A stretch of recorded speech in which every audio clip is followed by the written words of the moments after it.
ప్రతి సంవత్సరం సంఘానికి ఇచ్చేటువంటి వాగ్దానం మీరందరూ కూడా జ్ఞాపకం ఉంచుకోవాలి. ఇది நமக்கு குறிக்கோள் வாசம், சபைக்கு கொடுக்கப்பட்ட குறிக்கோள் வாசம். ఈ సంఘానికి ఇవ్వబడిన గురి కలిగిన వాక్యం.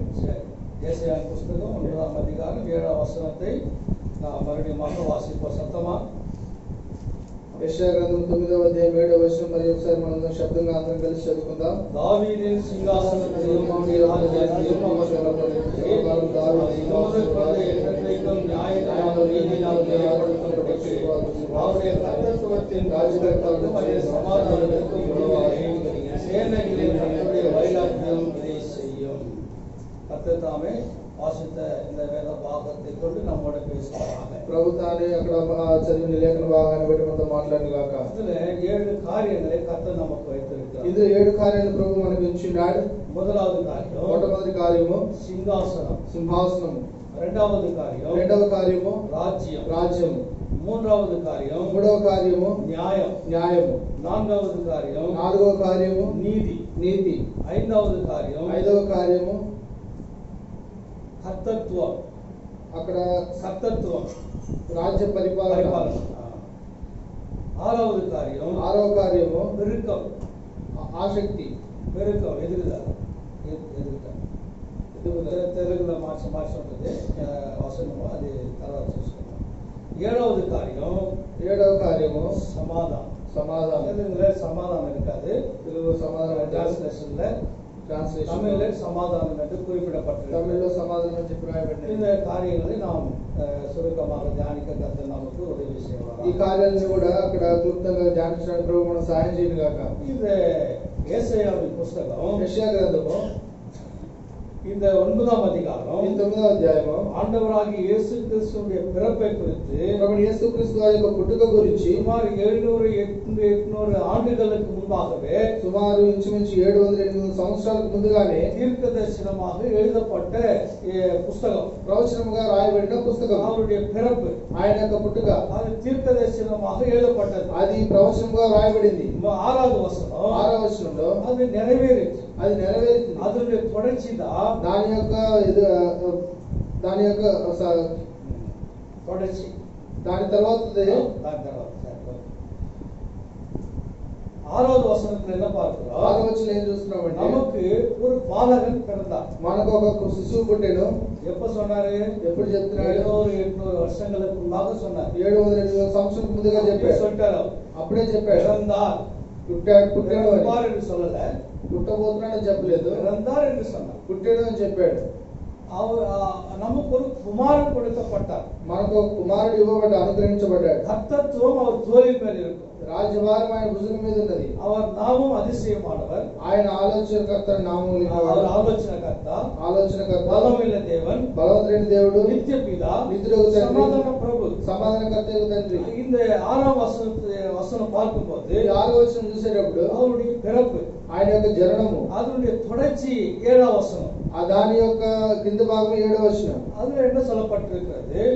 దాంట్లో ఏం చెప్పబడింది? தாவீதின் சிங்காசனத்தையும் దావీదు సింహాసనం రాజ్యத்தையும் రాజ్యమును அவர் திடப்படுத்துவார். ఆయన నియమించును. அவர் நியமிப்பார். ఆయన నియమిస్తాడు. தாவீதின் சிங்காசனம், దావీదు సింహాసనమును. பிரியமானவர்களே, ప్రియమైనవారులారా, இந்த சிங்காசனத்தை குறித்து நான் பார்க்கும்போது సింహాసనాన్ని గురించి మనం చూసేటప్పుడు அது நமக்கு ఎதை எடுத்து కాட்டுகிறது? అది మనకి దేన్ని సూచిస్తుంటున్నదంటే ஆளுகையை எடுத்து காட்டுகிறது, అక్కడ పరిపాలన చూపిస్తున్నది, அதிகாரத்தை காட்டுகிறது, అధికారాన్ని చూపిస్తున్నది. சிங்காசனத்தின் மேல இருக்கிறவன் என்ன செய்வான்? సింహాసనం మీద కూర్చున్నవాడు ఏం చేస్తాడు? ஆளுகை செய்வான், పరిపాలిస్తాడు. அதிகாரம் அவங்கிட்ட இருக்கும். అధికారం మన దగ్గర ఉంటుంది. அது நமக்கு முக்கியமல்ல. అది మనకు ముఖ్యం కాదు. இந்த சிங்காசனத்தையும் ఈ సింహాసనాన్ని, ராஜ்யத்தையும் రాజ్యాన్ని அவர் திடப்படுத்துவார், ఆయన నియమిస్తాడు, அவர் நியமிப்பார். ఆయన నియమిస్తాడు. இதுல சில காரியங்கள் தெளிவாக நமக்கு அர்த்தம் கொடுக்கும். ఇందులో కొన్ని కార్యాలు ఒక తేటగా అర్థాన్ని ఇస్తున్నాయి. தமிழ்ல அது நமக்கு புரியவில்லை இல்லை என்றாலும் கூட తమిళ్లో అది మనకు అర్థం தமிழ் வேதாகமத்துல తమిళ அநேக గ్రంథంలో இடங்களில అనేక స్థలాల్లో சமஸ்கிருதம் சேர்ந்திருக்கும். సంస్కృతం చేరి ఉంటుంది. அதனால அது சரியா அநேகருக்கு புரியாது. కనుక అనేకులకు అది కొంతమందికి கர்த்தருடைய అర్థం కాదు. பிள்ளைகளுக்கு புரியும், ప్రభు బిడ్డలకు అర్థమవుతుంది. வெளியே புதிதாக வர்றவங்களுக்கு அது புரியாது. నూతనంగా వచ్చేవారికి అర్థం కాదు. சமஸ்கிருதம் அநேக இடங்கள்ல அது அநேக வார்த்தைகள்ல சமஸ்கிருதம் சேர்க்கப்பட்டிருக்கும். సంస్కృత భాష అనేక స్థలాల్లో అక్కడ లిఖించబడినది. அதுல தெலுங்குல நாம் அதை பார்க்கும்போது తెలుగులో దాన్ని చూసేటప్పుడు அதனுடைய அர்த்தம் நமக்கு நன்றாக தெளிவாக கொடுக்கப்பட்டிருக்கு. దాని యొక్క భావం మనకి తేటగా ఇవ్వబడినది. ஆனால் சிங்காசனத்தை ராஜ்யத்தையும் அவர் திடப்படுத்துவார். కనుక సింహాసన రాజ్యాన్ని ఆయన నియమించడం. அது யாருடைய சிங்காசனம்? అది ఎవరి సింహాసనం? தாவீதுடைய சிங்காசனம். దావీదు యొక్క సింహాసనం. தாவீது சிங்காசனம் நமக்கு தெரியும். దావీదు సింహాసనం మనకు తెలుసు. ஆண்டவர் தாவீதை ராஜாவாக்கினார். దేవుడు దావీదు రాజుగా చేశాడు. தாவீது ஆளுகை செய்தான். దావీదు పరిపాలించాడు. அதன் பிறகு சாலமோன் வந்தான். ఆ తర్వాత సొలొమోను వచ్చాడు. அதன் பிறகு அவனுடைய மகன் ரெகபெயாம் வந்தான். ఆ తర్వాత రెహోబోయము వచ్చాడు. ரெகபெயாம் காலத்துல இஸ்ரவேல் ஜனங்க 10 கோத்திரமும் தனியாக, யூதா கோத்திரமும் தனியாக மாறி போயிடும். రెహోబోయము కాలంలో అక్కడ యూదా గోత్రము ఒకవైపు, అక్కడ 10 గోత్రాలు ఒకవైపుగా అక్కడ చీల్చబడ్డవి. அது ரெண்டாக பிரிந்து போனது. అవి రెండుగా వేరు చేయబడ్డవి. தேவனுடைய திட்டம், దేవుడి యొక్క ఆలోచన அது மட்டும் மாறல. అది మాత్రం మారలేదు. அந்த தாவீதுடைய அந்த வம்சத்துல, దావీదు యొక్క వంశంలో அங்க தேவன் ஒரு மாறாத பிரமாணத்தை வைத்திருந்தார். దేవుడు మారిన ఒక ప్రమాణం ఉంచినాడు. அந்த காரியம் தான், ఆ కార్యమే அது என்ன சொல்லப்படுகிறது அப்படின்னா, ఏం చెప్పబడుతుందంటే இந்த கோத்திரத்துல ఈ గోత్రంలో அதாவது ஒரு விளக்கு எரிந்து கொண்டிருக்கும். అక్కడ ఒక జ్యోతి వెలుగుతూ ఉంటుంది. பாருங்க, 1 ராஜாக்கள் చూడండి, 1 రాజులు 11ஆம் அதிகாரம். 11వ అధ్యాయం. 1 ராஜாக்கள் 11ஆம் அதிகாரம். 1 రాజుల గ్రంథం 11వ అధ్యాయం.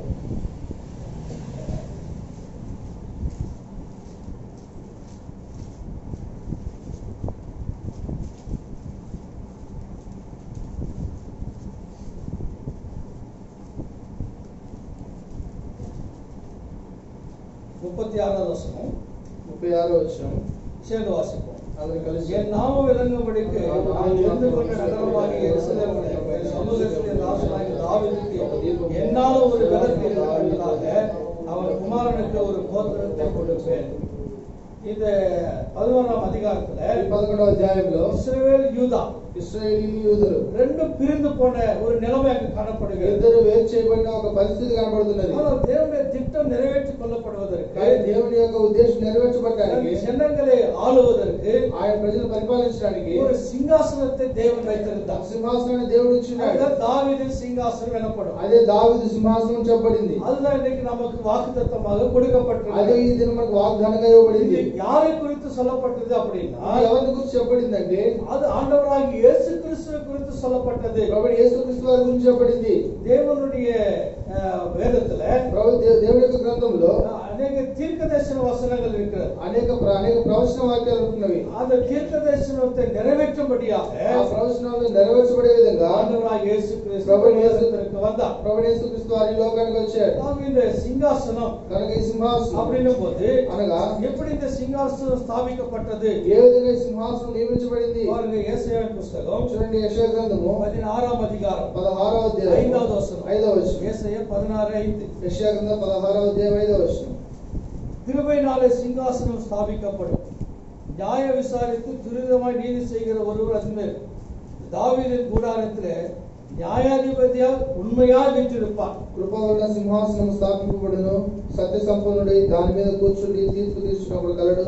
దావీదు గుడారంలో అతడు ఆసీనుడై న్యాయము విచారించుచు న్యాయం జరిగించుటకై తీవ్రించును. సింహాసనం எப்படி స్థాపించబடும்? సింహాసనం ఏ విధంగా స్థాపించబడుతుంది? కృపైనాலே స్థాపించబடும். కృప ద్వారా అక్కడ స్థాపించబడుతుంది. அது நியாயம் விசாரித்து, అది న్యాయం తీర్పు తీర్చి துரிதமாய் நீதி செய்கிறவர் அதில் இருப்பார். అక్కడ తీర్పు తీర్చేవాడు అక్కడ ఉంటాడు. దావీదు గుడారத்திலே న్యాయాధిపతిயாய் உண்மையாய் இருப்பார். దావీదు గుడారంలో అతడు ఆసీనుడై ఉంటాడు. அதனால சிங்காசனம் என்பது సింహాసనం అనగా கிருபையினாலே ஸ்தாபிக்கப்படுகிறது. కృప ద్వారా స్థాపించబడినది. இதுதான் லூக்கா சுவிசேஷம் 1ஆம் அதிகாரம் 32వ వచనంలో நாம் அதை நிறைவேறுதலை நாம் பார்க்கலாம். ఇదే లూకా సువార్త 1వ అధ్యాయంలో అది నెరవేర్చబడే కార్యము 1ఆம் அதிகாரம் 32వ వచనం. లూకా సువార్త 1వ అధ్యాయం 32వ వచనం. அவர் பெரியவராய் இருப்பார், உன்னதமானவருடைய குமாரன் எனப்படுவார், கர்த்தராகிய தேவன் அவருடைய பிதாவாகிய தாவீதின் சிங்காசனத்தை அவருக்கு கொடுப்பார். ఆయన గొప్పవాడే సర్వోన్నతుని కుమారుడు అనబడును. ప్రభువైన దేవుడు ఆయన తండ్రి అయిన దావీదు సింహాసనమును ఆయనకి ఇచ్చును. தாவீதின் சிங்காசனத்தை அவருக்கு கொடுப்பார். దావీదు సింహాసనాన్ని ఆయనకి ఇస్తాడు. யாருக்கு? ఎవరికి? ஆண்டவராகிய இயேசு கிறிஸ்து. ప్రభువైన యేసుక్రీస్తు వారికి. கிருபையினாலே சிங்காசனம் ஸ்தாபிக்கப்படும். కృప ద్వారా సింహాసనం అక్కడ స్థాపింపబడును. கிருபை என்றால் కృప అనగా ஆண்டவராகிய இயேசு கிறிஸ்து. ప్రభువైన యేసుక్రీస్తు వారు. இப்போ அந்த சிங்காசனம் அதாவது பூமியில దావీదుకి பிறகு சாலமோன் வந்தா, భూమిలో అక్కడ భూలోకంలో దావీదు తర్వాత సొలొమోను వచ్చాడు. సింహాసనத்துல உட்கார்ந்திருந்தான். సింహాసనంలో కూర్చున్నాడు. அவர்கள் அதை சரியாக செய்ய முடியல. వారు ఆ కార్యాన్ని సరిగా చేయలేకపోయారు. அதாவது சாலமோனுடைய வாழ்க்கையில సొలొమోను జీవితంలో சாலமோன் தவறி போனான். సొలొమోను తప్పిపోయాడు. அதனால அந்த ஆளுகை அவர்களால சரியா கொடுக்க முடியல. కనుక అటువంటి మంచి పరిపాలన వారు ఇవ్వలేకపోయారు. ஆண்டவராகிய இயேசு கிறிஸ்து కానీ ప్రభువైన యేసుక్రీస్తు వారు அந்த సింహాసనத்தை ఆ సింహాసనంలో స్థాపిத்தார். స్థాపించారు. ఏ విధంగా స్థాపించారు? கிருபையினாலே சிங்காசனம் ஸ்தாபிக்கப்படும். కృప ద్వారా సింహాసనం స్థాపించబడును. அது மட்டுமல்ல, அது మాత్రం కాదు. సింహాసనం ఎங்க இருக்கிறது? ఆ సింహాసనం ఎక్కడ ఉంటున్నది? సంగీతం కీర్తన గ్రంథము 11. 11వ అధ్యాయం. సంగీతం 11వ సంగీతం. కీర్తన గ్రంథం 11వ அந்த అధ్యాయం. సింహాసనం ఎங்க வைத்திருக்கிறார் பாருங்க. ఆ సింహాసనాన్ని ఎక్కడ ఉంచినాడు చూడండి.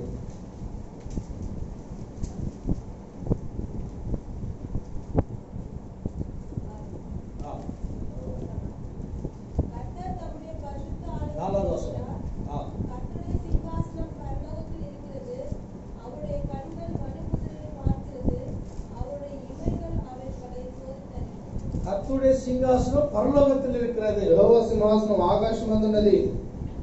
மட்டுமல்ல, అది మాత్రం కాదు, அந்த சிங்காசனம் ఆ సింహాసనం ஆண்டவராகிய இயேசு கிறிஸ்துவுக்கு கொடுக்கப்பட்டது. ప్రభువైన యేసుక్రీస్తు వారికి ఇవ్వబడింది. வெளிப்படுத்தின விசேஷம் ప్రకటన గ్రంథము 3ஆம் அதிகாரம் 3వ అధ్యాయం 21வது வசனம். 21వ వచనం. நான் ஜெயம் கொண்டு என் பிதாவுடைய சிங்காசனத்துல அவரோடு கூட உட்கார்ந்தது போல ஜெயம் கொள்ளுகிறவன் எவனோ அவனும் என்னோட கூட சிங்காசனத்தில் உட்காருவான். నేను జయించి నా తండ్రితో కూడా ఆయన సింహాసనం మీద కూర్చుని ఉన్న ప్రకారము జయించు వారిని నాతో కూడా నా సింహాసనం మీద కూర్చుని ఇచ్చేదను.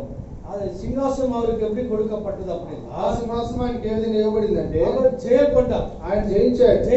ஜெயித்தார்.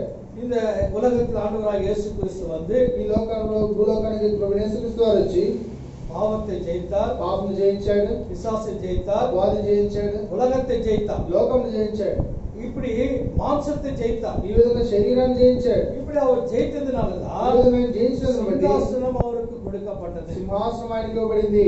சரி, அந்த சிங்காசனம் அவர் கொடுக்கப்பட்டது. కానీ ఆ సింహాసనం ఆయనకి ఇవ్వబడింది. சிங்காசனத்துக்கு மேல அவர் உட்கார்ந்து இருக்கிறார். సింహాసనం మీద ఆయన ఆశీనుడై அவர் என்ன ఉన్నాడు. சொல்றார் என்றால், ఇక్కడ ఏం చెప్పండి? ஜெயம் கொள்ளுகிறவன் எவனோ జయించువాడేవాడు அவனுக்கு சிங்காசனம் அங்க கொடுக்கப்படும். అతనికి కూడా సింహాసనం ఇవ్వబడును. என்னோடு கூட நான் அவர் உட்கார வைப்பேன். నాతో కూడా కూర్చుండబెట్టేదను. இந்த 3ஆம் அதிகாரத்துல ఈ 3వ இந்த అధ్యాయంలో வசனம் யாருக்கு சொல்லப்படுகிறது ఈ వాక్యం அப்படின்னா, ఎవరికి చెప్పబడుతుందంటే எந்த சபைக்கு சொல்லப்படுகிறது ఏ அப்படின்னா, సంఘానికి చెప్పబడుతుందంటే லவோதிக்கேய சபைக்கு சொல்லப்படுகிறது. లవోదికీయ సంఘానికి చెప్పబడుతుంది. லவோதிக்கே சபையின் நிலைமை எப்படி இருக்கு தெரியுமா? లవోదికయ సంఘం యొక్క పరిస్థితి ఏ విధంగా அது తెలుసా? வெதுவெதுப்பான சபை. అది అక్కడ వెచ్చగా ఉండేటువంటి அனலும் இல்ல, సంఘం, குளிரும் இல்ல.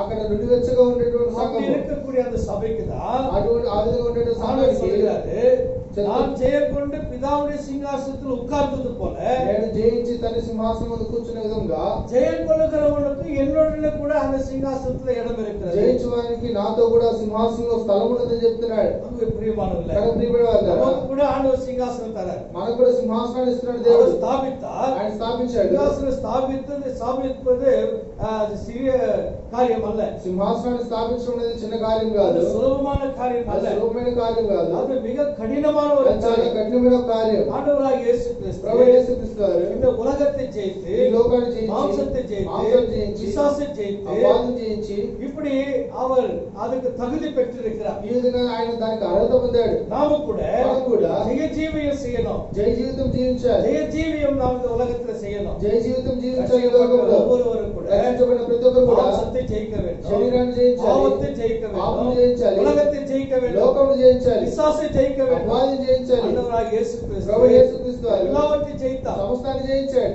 அதனாலதான் அவருக்கு அந்த சிங்காசனம் கொடுக்கப்பட்டது. అందుకొరకే ఆయనకు సింహాసనం ఇవ్వబడింది. தாவீதின் சிங்காசனத்தை திடப்படுத்துவார். దావీదు సింహాసనాన్ని దృఢపరుస్తాడు.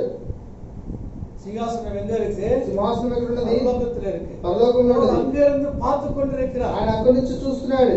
அது பிரியமானவர்களே, కానీ ప్రియమైన వారలారా, நம்முடைய ஆவிக்குரிய வாழ்க்கை మన ఆత్మీయ జీవితం எப்படி இருக்கிறது? ఏ విధంగా ఉంటున్నది? நமக்கு என்ன ஒரு குறிக்கோள் இருக்கிறது? మనకి ఎటువంటి ఒక గురి ఉంటున్నది? நாம் இந்த சிங்காசனத்துல உட்கார்வதற்கு మనం ఈ సింహాసనంలో కూర్చుండడానికి நாம் தகுதியை பெற்றிருக்கிறோமா మనం అర్హత పొందిందామా என்பதை இன்றைக்கு நாம் ஆராய்ந்து பார்க்கணும். అన్న కార్యాన్ని మనం ఈ దినం పరిశీలన விதமான చేసుకోవాలి. வாழ்க்கை நமக்கிட்ட இருந்தால் నిలువెచ్చని కార్యం మన దగ్గర ఉన్నట్లయితే தேவன் அதை வாந்தி பண்ணி போடுவார்.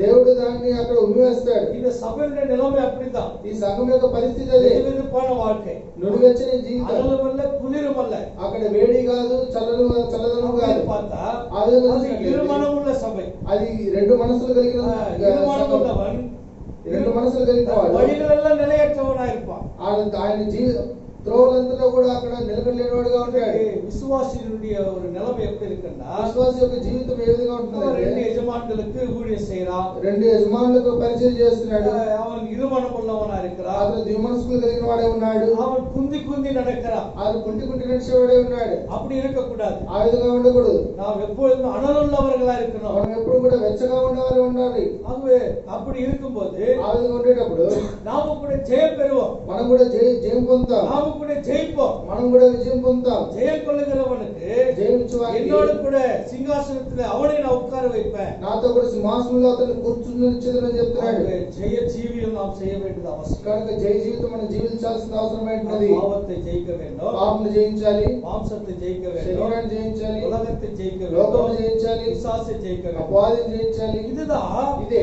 நம்முடைய ஆவிக்குரிய வாழ்க்கைக்கு మన ఆత్మీయ జీవితానికి மிகப்பெரிய எதிரிகளா இருக்கிறாங்க. చాలా మనకి చాలా గొప్ప శత్రువులుగా ఉంటున్నారు. நாம் వளர்ந்து పోகாதபடி, మన అభివృద్ధి கனி పొందకుండా, கொடுக்காதபடிக்கு, ఫలించకుండా, நாம் நிலைத்திருக்காதபடிக்கு, మనం నిలకడగా ఉండకుండా, நாம் ஜெயம் கொள்ளாதபடிக்கு, మన విజయం పొందకుండా நம்முடைய ஆவிக்குரிய வாழ்க்கைக்கு మన ఆత్మీయ இது జీవితానికి மிகப்பெரிய தடையாக ఇది காணப்படுகிறது. గొప్ప అడ్డుగా ఉంటున్నది. இந்த 2021 வருஷத்துல 2021 సంవత్సరంలో நாம் என்ன செய்யணும்? మనం ఏం చేయాలి? வெதுவெதுப்பான வாழ்க்கையை விட்டு திரும்பி வரணும். నుడివెచ్చని జీవితాన్ని తిరిగి వదిలి ரெண்டு రావాలి. மனசு இருக்கக்கூடாது, ద్విమనస్కులు కలిగి இரு ఉండకూడదు. மனம் இருக்கக்கூடாது, రెండు మనసులు కలిగి இரண்டு ఉండకూడదు. எஜமான்களுக்கு రెండు ஊழியம் యజమానులకు செய்யக்கூடாது, పరిచయం చేయకూడదు. குந்தி குந்தி நடக்கக்கூடாது. కుంటి నడవకూడదు.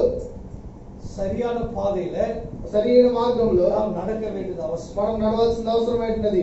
ஆகவே பிரியமானவர்களே, కనుక ప్రియమైన వారలారా, ஜெய ஜீவியம் జయ జీవితం. ஆண்டவராக இயேசு கிறிஸ்து ஜெயம் கொண்டார். ప్రభు యేసుక్రీస్తు వారు జయించాడు. அவர் ஜெயித்தார். ఆయన జయించాడు. அதுபோல நாமும் கூட ஜெயிக்க ఆ வேண்டும். విధంగా మనం కూడా அப்படி జయించాలి. ஜெயிக்கிறவனுக்கு ఆ విధంగా జయించడానికి சிங்காசனம் இருக்கு. సింహాసనం ఉన్నది. சிங்காசனம் மட்டுமல்ல, సింహాసనం మాత్రం కాదు, ஆளுகையும் இருக்கு. పరిపాలన కూడా ஆளுகை ఉన్నది. மட்டுமல்ல, పరిపాలన మాత్రం కాదు, அதிகாரமும் இருக்கு. అధికారం కూడా ఉన్నది. ஆண்டவராக இயேசு கிறிஸ்துவுக்கு என்னென்ன இருக்கிறதோ ప్రభు యేసుక్రీస్తు వారికి ఏమేమి ఉంటున్నావో அவையெல்லாம் நமக்கும் இருக்கிறது. అవన్నీ కూడా మనకున్నాయి. இரண்டாவது காரியம், రెండవ కార్యము, அவர் ராஜ்யத்தை திடப்படுத்தினார். ఆయన రాజ్యాన్ని అక్కడ నియమిస్తున్నాడు. ராஜ்யத்தை திடப்படுத்தினார். రాజ్యాన్ని స్థిరపరుస్తున్నాడు. ராஜ்யம் ஆண்டவராக இயேசு கிறிஸ்து ప్రభువు యేసుక్రీస్తు వారు பிலாத்துக்கு முன்பாக நின்று పిలాతుకు ముందుగా నిల్చుని யோவான் சுவிசேஷம் యోహాను సువార్త 18వ అధ్యాయం 18వ అధ్యాయం 36వ వచనం 36వ వచనం பிலாத்துனிடத்தில் சொல்றார். పిలాతు దగ్గర చెప్తున్నాడు. பிலாத்து கேக்குறான், పిలాతు நீ అడుగుతున్నాడు, ராஜாவா அப்படின்னு கேக்குறான். నీవు రాజువా అని நான் అడుగుతున్నాడు. ராஜாதான், నేను రాజుని అని చెప్తున్నాడు. ஆனா కానీ என்னுடைய ராஜ்யம் నా రాజ్యము இந்த உலகத்துக்குரியதல்ல, లోక సంబంధమైనది కాదు, வேறுபட்ட ராஜ்யம். అది వేరే రాజ్యము. இந்த உலகத்துக்குரிய ராஜ்யம் அல்ல, లోక సంబంధమైన రాజ్యం కాదు, இது పరలోక రాజ్యం. ఇది పరలోక రాజ్యం. அதுக்கு பேரு నిత్య రాజ్యం. దానికి పేరు నిత్య அது రాజ్యం. சதாகாலம் நிலைத்திருக்கக்கூடிய ராஜ்யம். అది యుగ యుగములు నిలిచి ఉండేటువంటి రాజ్యం. அந்த ராஜ்யத்தை குறித்து தான் சொல்றாரு. ఆ రాజ్యాన్ని గురించి చెప్తున్నాడు. என்னுடைய ராஜ்யம் నా యొక్క రాజ్యము இந்த உலகத்துக்குரிய ராஜ்யம் నా அல்ல. లోక సంబంధమైనది కాదు. பாருங்க, தானியேலின் புஸ்தகம் చూడండి, దానియేలు గ్రంథం 2వ அதிகாரம் 2వ అధ్యాయం என்ன சொல்லப்படுகிறது ఏం அப்படின்னா, చెప్పబడిందంటే 2వ அதிகாரம் దానియేలు 2వ అధ్యాయం 44వ వచనం 44వ వచనం எடுத்தவங்க வாசிங்க. తీసుకున్నాం. தானியேல் దానియేలు గ్రంథం 2వ அதிகாரம் 44వ వచనం. 2వ అధ్యాయం 44వ వచనం. அந்த ராஜாக்களின் நாட்களிலே பரலோகத்தின் தேவன் பரலோகத்தின் தேவன் என்றென்றைக்கும் அழியாத ஒரு ராஜ்யத்தை அவர் எழும்ப பண்ணுவார். அந்த ராஜ்யம் வேற ஜனத்துக்கு விடப்படுவதில்லை. ஒரு கல் கையால் பேர்க்கப்படாமல் மலையிலிருந்து பெயர்ந்து உருண்டு வந்து இரும்பையும் வெண்கலத்தையும் களிமண்ணையும் வெள்ளியையும் பொன்னையும் நொறுக்கிறது நீ கண்டிட போதும். ஒரு கல் அங்க கையால் பேர்க்கப்படாத ஒரு கல் உருண்டு வந்து అక్కడ చేతితో పేర్చబడినటువంటి ఒక రాయి దొర్లుకుంటూ వచ్చి எல்லா ராஜ்யங்களை நிர்மூலமாக்கும். అన్ని రాజ్యములను నాశనం చేస్తుంది. அந்த ராஜ்யம் நிலையான ஒரு ராஜ்யம். ఆ రాజ్యము నిలకడైనటువంటి రాజ్యము. அதுதான் ஆண்டவராக இயேசு கிறிஸ்து சொல்றார். అదే ప్రభువు యేసుక్రీస్తు వారు என்னுடைய చెప్తున్నారు. ராஜ்யம் నా రాజ్యము அங்க நிலைத்திருக்கக்கூடிய ராஜ்யம். నిలిచి ఉండేటువంటి రాజ్యము. இந்த கொஞ்ச நாள் இருந்து కొన్ని దినాల నుంచి அது మాయమాய் పోகிற ராஜ்யம் அல்ல. ఇది కొన్ని దినాల నుండి మాయమైపోయినటువంటి రాజ్యం அப்பேற்பட்ட కాదు. ஒரு ராஜ்யத்தை అటువంటి அவர் రాజ్యాన్ని திடப்படுத்துவேன் என்று சொல்லுகிறார். ఆయన స్థిరపరుస్తానని చెప్తున్నాడు. தானியேல் 6వ அதிகாரம் దానియేలు గ్రంథం 6వ అధ్యాయం 26వ వచనం. 26వ వచనం. தானியேல் 6:26. దానియేలు గ్రంథం 6వ అధ్యాయం 26వ వచనం. என் ராஜ்யத்தின் ஆளுகைக்குள் எங்கும் உள்ளவர்கள் யாவரும் தானியேலின் தேவனுக்கு முன்பாக நடுங்கி பயப்பட வேண்டும் என்று நடுங்கி பயப்பட வேண்டும் என்று என்னாலே தீர்மானம் பண்ணப்படுகிறது. ஜீவனுள்ள தேவன் அவர் என்றென்றைக்கும் நிலைத்திருக்கிறவர். அவருடைய அவருடைய ராஜ்யம் அழியாதது. அவருடைய கர்த்தத்துவம் முடிவு பரியந்தம் இருக்கும். கர்த்தத்துவம் என்றால் ஆளுகை. ఆధిపత్యం. அவருடைய ராஜ்யம் அழியாதது. ఆయన రాజ్యం అక్కడ నాశనం కానిది. அவருடைய கர்த்தத்துவம் கூட முடிவிராதது. ఆయన ఆధిపత్యం కూడా తుదముట్టనిది. இப்பேற்பட்ட ஒரு ராஜ்யத்தை தான் అటువంటి ఒక రాజ్యాన్ని பிலாத்துவிடத்துல சொல்லுகிறார். పిలాతు దగ్గర చెప్తున్నాడు. பிரியமானவர்களே, அந்த ராஜ்யத்தை ఈ தான் రాజ్యాన్ని தேவன் நமக்கு கொடுத்திருக்கிறார். దేవుడు మనకి ఇచ్చినాడు. நாம் அவருடைய ராஜ்யத்தின் புத்திரர்களா இருக்கிறோம். మనం ఆ రాజ్యానికి వారసులమై அவருடைய ఉంటున్నాం. ராஜ்யத்துக்கு சொந்தக்காரராக ఆయన இருக்கிறோம். రాజ్యానికి హక్కుదారులమై ఉంటున్నాం. ஆண்டவர் சொன்னார் இல்லையா? ప్రభు చెప్పాడు కదా, ஆராதனையில, நீ என்னுடையவன், నీవు నా సొత్తు, நீ என்னுடைய சொத்து. నీవు నా సొత్తు. பாருங்க, చూడండి, ஆண்டவர் நம்ம அந்த ராஜ்யத்துக்கு தகுதிப்படுத்துகிறார். దేవుడు మన ఆ రాజ్యానికి అర్హతపరుస్తున్నాడు. அது எப்பேற்பட்ட ராஜ்யம்? అది ఎటువంటి రాజ్యము? அது அழியாத ராஜ்யம். అది నాశనం என்றென்றைக்கும் రాజ్యము. நிலைத்திருக்கக்கூடிய ராஜ்யம். యుగయుగములు నిలిచిన రాజ్యము. அந்த ராஜ்யத்தை ఆ தான் రాజ్యాన్ని அவர் திடப்படுத்தினார். ఆయన స్థిరపరుస్తున్నాడు. அந்த ராஜ்யத்துல யார் போவாங்க? ఆ రాజ్యంలోకి ఎవరు ప్రవేశిస్తారు? மீட்கப்பட்டவங்க போவாங்க. రక్షించబడిన వారు వెళ్తారు. ஏசாயா புஸ்தகம் యెషయా గ్రంథము 35వ அதிகாரம் 35వ అధ్యాయం 5வது வசனம். 5వ వచనం. மன்னிக்கிற 10வது వசனம். క్షమించండి 10వ వచనం. ஏசாயா 35:10. యెషయా గ్రంథం 35:10. கர்த்தரால் மீட்கப்பட்டவர்கள் திரும்பி ஆனந்த களிப்புடன் பாடி சீயோனுக்கு வருவார்கள். நித்திய மகிழ்ச்சி அவர்கள் தலைமையில் இருக்கும். சந்தோஷமும் மகிழ்ச்சியும் அடைவார்கள். சஞ்சலமும் தவிப்பும் ஓடி போகும். యెహోవా విమోచించిన వారు పాటలు పాడుచు తిరిగి సీయోనుకు వచ్చెదరు. వారి తల మీద నిత్యానందం ఉండును. వారు ఆనంద సంతోషములు గలవారై వచ్చెదరు. దుఃఖమును నిట్టూర్పును ఎగిరిపోవును. கர்த்தரால் மீட்கப்பட்டவர்கள் ஆனந்த களிப்புடன் பாடி சீயோனுக்கு வருவாங்க. యెహోవాలో విమోచింపబడిన వారు సంతోషంతో వారు పాటలు పాడుకుంటూ సియోనుకు వచ్చెదరు. எந்த சீயோன் அது? ఏ సియోన్ అది? அதுதான் பரம சீயோன். అదే పరమ సియోను. அதுதான் பரலோக ராஜ்யம். అదే పరలోక రాజ్యం. அழிவில்லாத ராஜ்யம். నాశనం లేనటువంటి రాజ్యం. நித்திய ராஜ்யம். నిత్య రాజ్యం. அதுதான் சீயோன். అదే సియోను. ஆனந்தம் பாடி அன்பரை சேர்ந்து ஆறுதல் அடைந்திடுவோம். ஆனந்தம் பாடி அன்பரை சேர்ந்து ஆறுதல் அடைந்திடுவோம். அங்கே அலங்கார மகிமையின் தீரங்கள் சூடி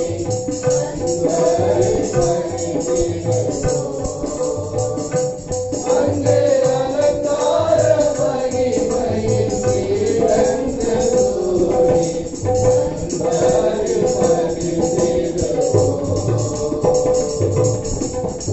அன்பரை மாளிகையில் ஜெய கீதங்கள் பாடிடுவோம். சீயோன் மணவாளனுடன், சீயோன் மணவாளனுடன். இந்த வார்த்தை யாரோட பேசுறாரு தெரியுமா? ఈ మాటలు ఎవరితో మాట్లాడుతున్నాడో తెలుసా? நீங்க சொல்லுங்க. మీరు చెప్పండి. யாரோட பேசுறாரு? ఎవరితో మాట్లాడుతున్నాడు? சரி, எந்த சபையோட ఏ பேசுறாரு? సంఘంతో మాట్లాడుతున్నాడు? சொல்லுங்க. చెప్పండి. ஆ? சொல்லுங்க. எந்த சபையோட பேசுறாரு? ఏ సంఘంతో మాట్లాడుతున్నాడు? ஆ? கர்மேல் சார். కర్మేల్ షాలో நம்முடைய சபையோட பேசுறாரு. మన సంఘంతో మాట్లాడుతున్నాడు. 35:2 பாருங்க. 35:2 చూడండి. 35:2 பாருங்க. యెషయా 35:2 చూడండి. ஆ. அது மிகுதியாய் செழித்து ஆ. பூரித்து ஆனந்த களிப்புடன் பாடும். ம். லீபனோனின் மகிமையும் ம். கர்மேல் ஷாரோன் என்றவர்களின் அலங்காரமும் அதற்கு அளிக்கப்படும். ஆ. அவர்கள் கர்த்தருடைய மகிமையையும் ம். நமது தேவனுடைய மகத்துவத்தையும் இப்ப காண்பார்கள்.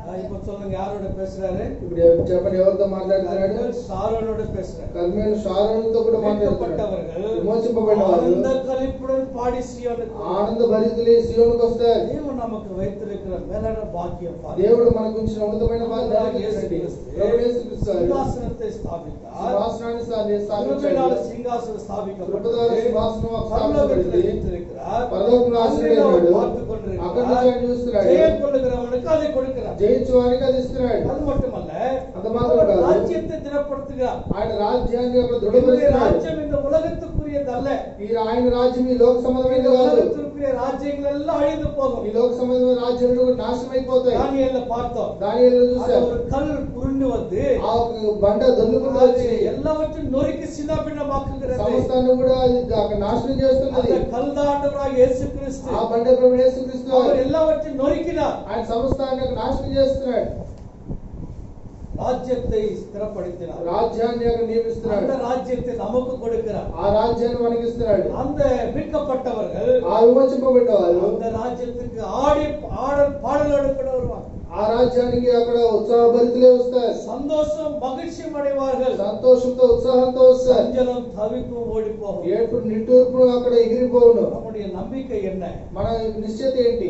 நம்முடைய நம்பிக்கை நம்முடைய ஆண்டவராக இயேசு கிறிஸ்து మనకున్న విశ్వాసం ప్రభు యేసుక్రీస్తు వారు அவர் வைத்திருக்கிற பரலோக ராஜ்யம். ఆయన ఉంచిన పరలోక రాజ్యం அது நமக்கு ஆண்டவர் திடப்படுத்தி வைத்திருக்கிறார். అది మనకు దేవుడు అక్కడ స్థిరపరిచున్నాడు. மட்டுமல்ல, అంత మాత్రం కాదు, அந்த ராஜ்யத்துல ఆ రాజ్యంలో என்னென்ன இருக்காது அப்படின்னா ఏమేమి ఉండవంటే வெளிப்படுத்தின விசேஷம் ప్రకటన గ్రంథం 7ஆம் அதிகாரம் 7వ అధ్యాయం 9வது வசனம். 9వ వచనం. வெளிப்படுத்தல் 7ஆம் அதிகாரம் 9வது வசனம். ప్రకటన గ్రంథం 7వ అధ్యాయం 9వ వచనం. இவைகளுக்கு பின்பு நான் பார்த்தபோது இது சகல ஜாதிகளிலும் கோத்திரங்களிலும் ஜனங்களிலும் பாஷைக்காரர்களும் இருந்து வந்ததும் ஒருவனும் எண்ணக்கூடாததுமான திரளான கூட்டமாகி ஜனங்கள் வெள்ளை அங்கிகளை தரித்துக் கொண்டு தங்கள் கைகளில் கூர்த்தவர்களை பிடித்துக் கொண்டு சிங்காசனத்திற்கு முன்பாகவும் ஆட்டுக்குட்டியாளருக்கு முன்பாக நிற்க கண்டேன்.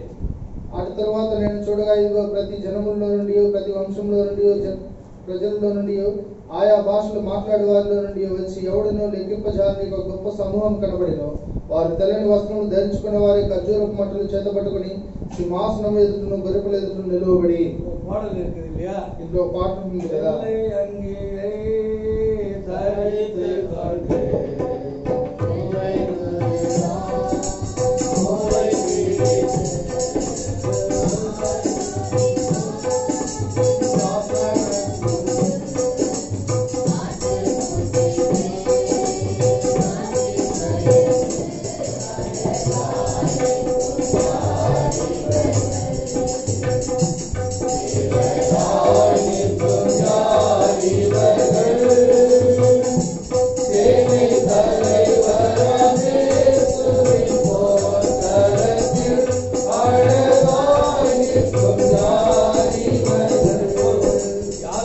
நிற்பாங்க? ఎవరు అక్కడ అందంగా నిలబడతారు? வெள்ளை அங்கியை தரித்துக் கொண்டு అక్కడ తెల్లని వస్త్రం ధరించిన వారు சிங்காசனத்துக்கு முன்பாக సింహాసనం ఎదుట ஆட்டுக்குட்டியானவருக்கு முன்பாக గొర్రెపిల్ల ఎదుట நிற்க போகிறோம். నిలబడబోచున్నాం. வெள்ளை அங்கியை தரித்துக் கொண்டு நாம் நிற்க போகிறோம். తెల్లని వస్త్రం ధరించుకొని మనం నిలబడబోచున్నాం. மட்டுமல்ல, అది మాత్రం కాదు. 14వ వచనத்தை பாருங்க. 14వ వచనం చూడండి. 16 பார்ப்போம். 16వ వచనం. ஆனபடியால் வெளிப்படுத்தல் 7:16 இவர்கள் இனி பசி அடைவதும் இல்லை, இனி தாகம் அடைவதும் இல்லை, வெயிலாவது உஷ்ணமாவது அவர்கள் மேல் படுவதும் இல்லை. వారికి ఇక మీద ఆకలి అయినను దాహమైనను ఉండదు, సూర్యుని ఎండ అయినను ఏ వడగాలి అయినను వారికి తగలదు. பரலோகத்தை பத்தி பேசுறேன். இப்போ పరలోక రాజ్యాన్ని గురించి మాట్లాడుతున్నాడు. ராஜ்யத்தை பத்தி பேசுறேன். దేవుని రాజ్యాన్ని గురించి మాట్లాడుతున్నాడు. ராஜ்யம் இந்த உலகத்துக்குரியதல்ல. నా రాజ్యం లోక సంబంధమైనది కాదు. இங்க பசி இருக்கும், ఇక్కడ ఆకలి ఉంటుంది, பட்டினி இருக்கும், అక్కడ தாகம் இருக்கும், దాహం ఉంటుంది, வருத்தம் இருக்கும், అక్కడ దుఃఖం ఉంటుంది, கவலை இருக்கும், దిగులు ఉంటుంది, கண்ணீர் இருக்கும். కన్నీరు ఉంటుంది. ஆனா பரலோக ராஜ்யத்தில் இதெல்லாம் கிடையாது. కానీ పరలోక రాజ్యంలో ఇవన్నీ அப்படியே ఉండవు. ఎదుర్పదமா இருக்கும். ఇవన్నీ వ్యతిరేకంగా ఉంటాయి. அங்க பசி இல்ல, అక్కడ ఆకలి ఉండదు, அங்க பட்டினி இல்ல, అక్కడ దిగులు அங்க ఉండదు, தாகம் இல்ல, దాహం ఉండదు, அங்க வெயில் இல்ல. అక్కడ ఎండ ఉండదు. இனி அவர்கள் பசி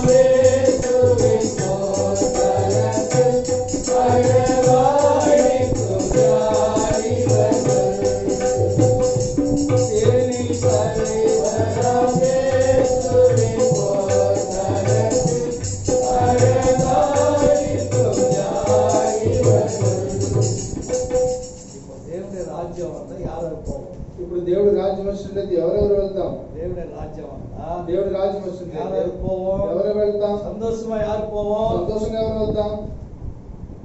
தேவன் நமக்கு நிலையான ஒரு வீட்டை தேவன் கட்டி దేవుడు మనకు స్థిరమైనటువంటి ఒక ఇంటిని సిద్ధపరిచున్నాడు. நிலையானதல்ல, ఇది మనకి నిలకడైనది కాదు. அழிந்து போகும். ఇవన్నీ నాకు గతించిపోతాయి. அழியாத ராஜ்யம் இருக்கு. గతించని ఒక రాజ్యం ఉన్నది, பரலோக ராஜ்யம். అదే పరలోక రాజ్యం, அதுதான் தேவனுடைய ராஜ்யம். అదే దేవుని அதை రాజ్యం. குறித்து தான் தேவன் பிரசங்கித்தார். దాని గురించి దేవుడు అక్కడ முதலாவது தேவனுடைய ఉపదేశించాడు. ராஜ்யத்தை அவருடைய நீதியை தேடுங்கள். మొట్టమొదటి దేవుడి రాజ్యముగా ఆయన నీతిని వెతకండి. ஏனென்றால் ఎందుకంటే அது అழியாத రాజ్యం. ఎందుకంటే అది నాశనం కాని அதுக்கு రాజ్యం. தாகம் இல்ல. అది అక్కడ దాహం లేదు. யாருக்கு தாகம் இருக்கும்? ఎవరికి దాహం ఉంటుంది? யாருக்கு தாகம் இருக்கும்? ఎవరికి ఉంటుంది దాహం? ஆண்டவர் ஒரு ஓமையை சொன்னார் இல்லையா? லூக்கா சுவிசேஷம் లూకా సువార్తలో దేవుడు ఒక ఉపమానం చెప్పాడు. யாருக்கு தாகம் இருந்தது? ఎవరికి దాహం ఉన్నది? ஐஸ்வர்யவானுக்கு தாகம் இருந்தது. அவன் எங்க இருந்தான்? ధనవంతుడికి దాహం వచ్చింది. అక్కడ అతను ఎక్కడ ఉన్నాడు? ఎక్కడ ఉన్నాడు? பாதாளத்துல இருந்தான். నరకంలో ఉన్నాడు. ஆபிரகாம் அது லாசர் எங்க இருந்தான்? లాజరు ఎక్కడ ఉన్నాడు? ஆபிரகாம் மடியில இருந்தான். అబ్రహాములో కూర్చుని ఉన్నాడు. தாகம் இல்ல, ఆయనకి దాహం இவனுக்கு లేదు. இங்க தாகம். ఈయనకి ఇక్కడ దాహం ఉన్నది. ஒரு சொட்டு, ఒక చుక్క, ஒரு சொட்டு தண்ணி எனக்கு கொடு அப்படி கேட்டான். ఒక చుక్క నీటిని నాకు ఇవ్వమని అడుగుతున్నాడు. கொடுக்க முடியல. ఇవ్వలేకపోయాడు. பிரியமானவர்களே, ప్రియమైన వాళ్ళ தாகம் இல்லாத ராஜ்யம், దాహం లేనటువంటి రాజ్యం, கண்ணீர் இல்லாத ராஜ்யம், కన్నీరు లేనటువంటి రాజ్యం, அப்படிப்பட்ட ஒரு ராஜ்யத்தை தான் అటువంటి రాజ్యాన్ని தேவன் நமக்கு ஸ்தாபித்தார். దేవుడు మన కొరకు స్థాపించినాడు. ராஜ்யத்தை ஸ்தாபிக்க வேண்டும் ఆ என்றால் రాజ్యాన్ని స్థాపించాలంటే சாதாரண காரியம் அல்ல. సాధారణమైన కార్యం కాదు. அதுக்காக பாடுபடணும். దాని కొరకు శ్రమ పొందాలి. சிங்காசனத்தையும் ராஜ்யத்தையும் ஸ்தாபிக்க வேண்டும் என்றால் సింహాసనాన్ని రాజ్యాన్ని స్థాపించాలంటే என்ன செய்வாங்க? உலகத்தார் என்ன செய்வாங்க? అక్కడ లోక సంబంధం వారు ఏం చేస్తారు? அதுக்காக எவ்வளவு பிரயாசப்படுவாங்க, దాని కొరకు ఎంతగానో எவ்வளவு ప్రయాసపడతారు, பணம் செலவு பண்ணுவாங்க, ఎంతగానో డబ్బు ఖర్చు எத்தனை கொலை పెడతారు, செய்வாங்க, ఎంతో అక్కడ హత్య చేస్తారు, எத்தனை அக்கிரமம் செய்வாங்க, ఎంత అతిక్రమం எவ்வளவு చేస్తారు, அநியாயம் செய்வாங்க. ఎంత అన్యాయం చేస్తారు. சிங்காசனத்தை ராஜ்யத்தை ஸ்தாபிக்க సింహాసనాన్ని రాజ్యాన్ని స్థాపించడానికి ஆண்டவராகிய இயேசு கிறிஸ்து ప్రభువైన యేసుక్రీస్తు వారు அப்படி செய்யல. ఆ విధంగా చేయలేదు. தன்னையே ஒப்புக்கொடு, ఆయన్ని అప్పగించుకున్నాడు. தன் ஜீவனை கொடுத்தார். తన జీవమునిచ్చాడు. அந்த ராஜ்யத்தை ஸ்தாபிக்கத்தக்கதாக ఆ రాజ్యాన్ని స్థాపించే విధంగా தன்னையே ஒப்பு கொடுத்து తను తాను தன் అప్పగించుకొని ஜீவனை ஒப்பு తన கொடுத்தார். ప్రాణమును అప్పగించాడు. கல்வாரி சிலுவையில தொங்கினார். కల్వరి శిలువలో వేలాడాడు. இப்படிதான் நமக்கு சம்பாதித்து அந்த ராஜ்யத்தை ఈ கொடுத்திருக்கிறார். విధంగా ఆయన సంపాదించే రాజ్యాన్ని ఇచ్చినాడు.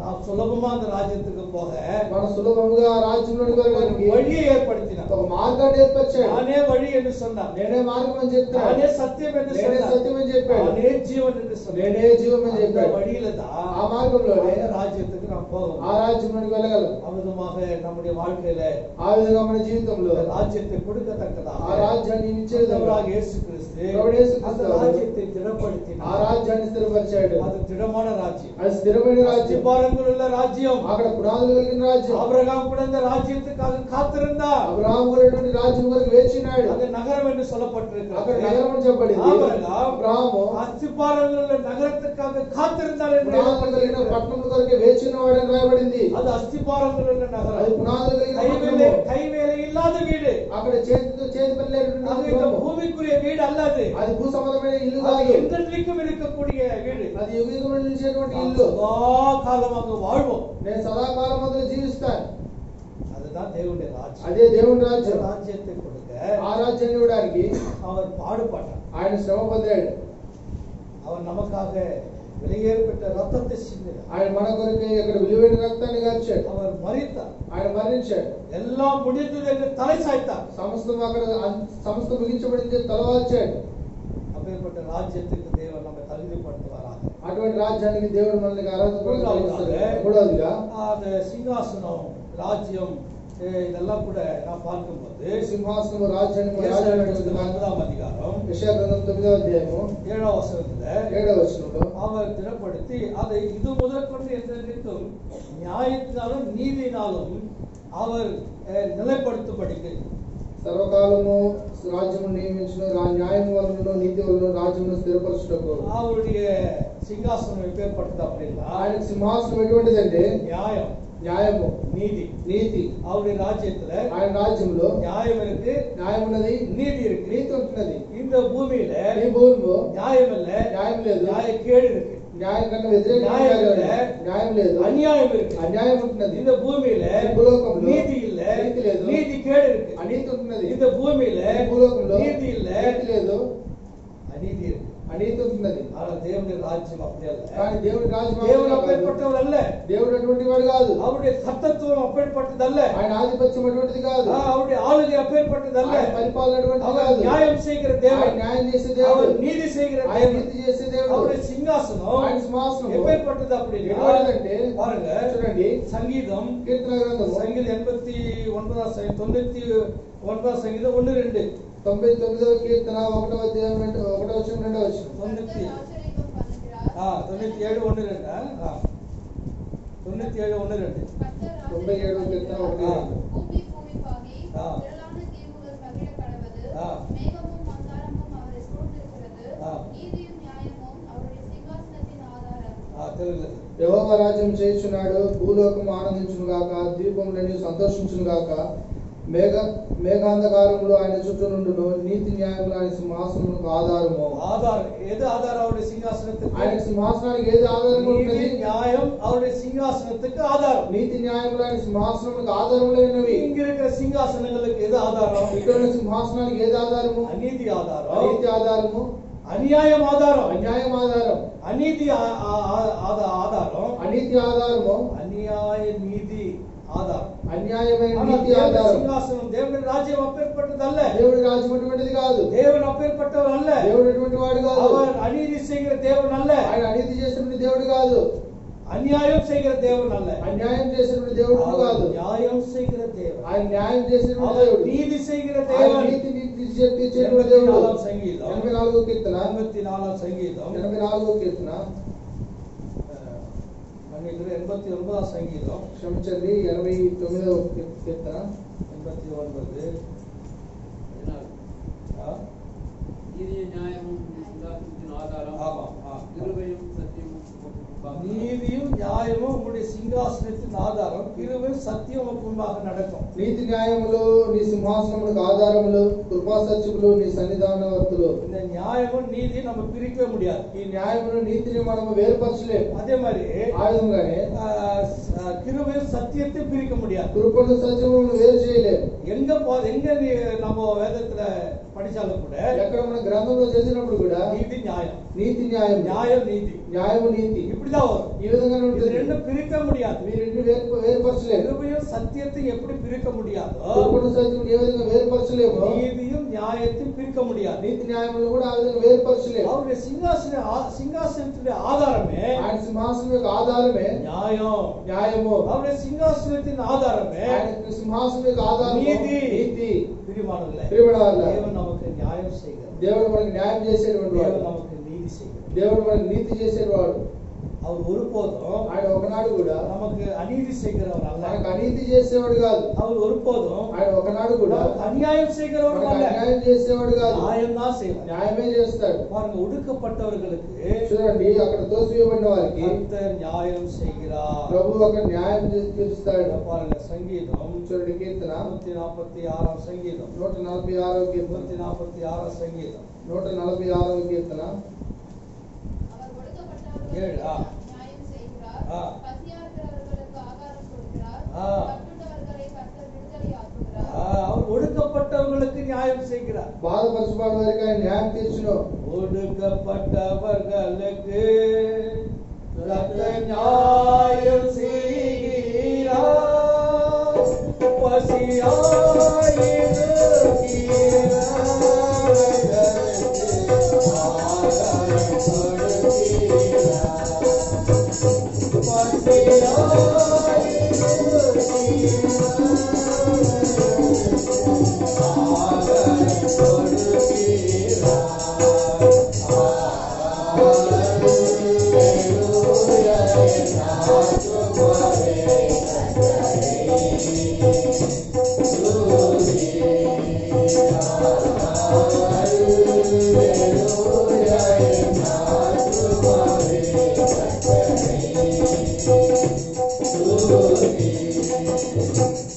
அவர் நியாயம் செய்கிறவர். ఆయన న్యాయం తీర్చువాడు. யாருக்கு? ఎవరికి? ஒடுக்கப்படுகிறவர்கள். బాధపడు వారికి. யார் இந்த உலகத்துல ஒடுக்கப்படுகிறார்? ఎవరైతే ఈ లోకంలో బాధపరచబడుతున్నారో அவர்களுக்கு நியாயம் செய்யும். వారందరికి న్యాయం இஸ்ரவேல் చేస్తాడు. ஜனங்கள் ఇశ్రాయేలు ప్రజలు பார்வோன் ராஜாவால ఫరో రాజు ద్వారా ஒடுக்கப்பட்டார்கள். అక్కడ బాధపరచబడ్డారు. தேவன் என்ன செய்தார்? దేవుడు ఏం చేశాడు? அவர்களுக்கு நியாயம் செய்து వారికి న్యాయం చేసి விடுதலையாக்கினார். వారిని విడుదల చేశాడు. நம்மை கூட விடுதலை మనల్ని కూడా విమోచించాడు. யாரெல்லாம் நம்ம ஒடுக்கிறார்களோ ఎవరైతే మనల్ని బాధపడుతున్నారో ஒடுக்கிறவர்கள் இடத்துல இருந்து ఆ బాధపరిచే వారి தேவன் నుంచి நமக்கு விடுதலை கொடுப்பார். దేవుడు మనకు நீ విమోచన எங்க చేస్తాడు. ஒடுக்கப்படுகிறாயோ ఎక్కడైతే నువ్వు அந்த బాధపరచబడుతున్నావో தேவன் அதிலிருந்து உனக்கு விடுதலை கொடுப்பார். దేవుడు అందులో నుంచి విమోచన உனக்கு దయచేస్తాడు. நியாயம் செய்வார். నీకు న్యాయం తీరుస్తాడు. அவர் நியாయం செய்கிற தேவன். ఆయన న్యాయం చేసేవాడు அவர் దేవుడు. யாக்கோபிலே యాకోబులో நியாயத்தையும் நீதியும் செய்கிறார். న్యాయంలో నీతిని చేసేవాడు.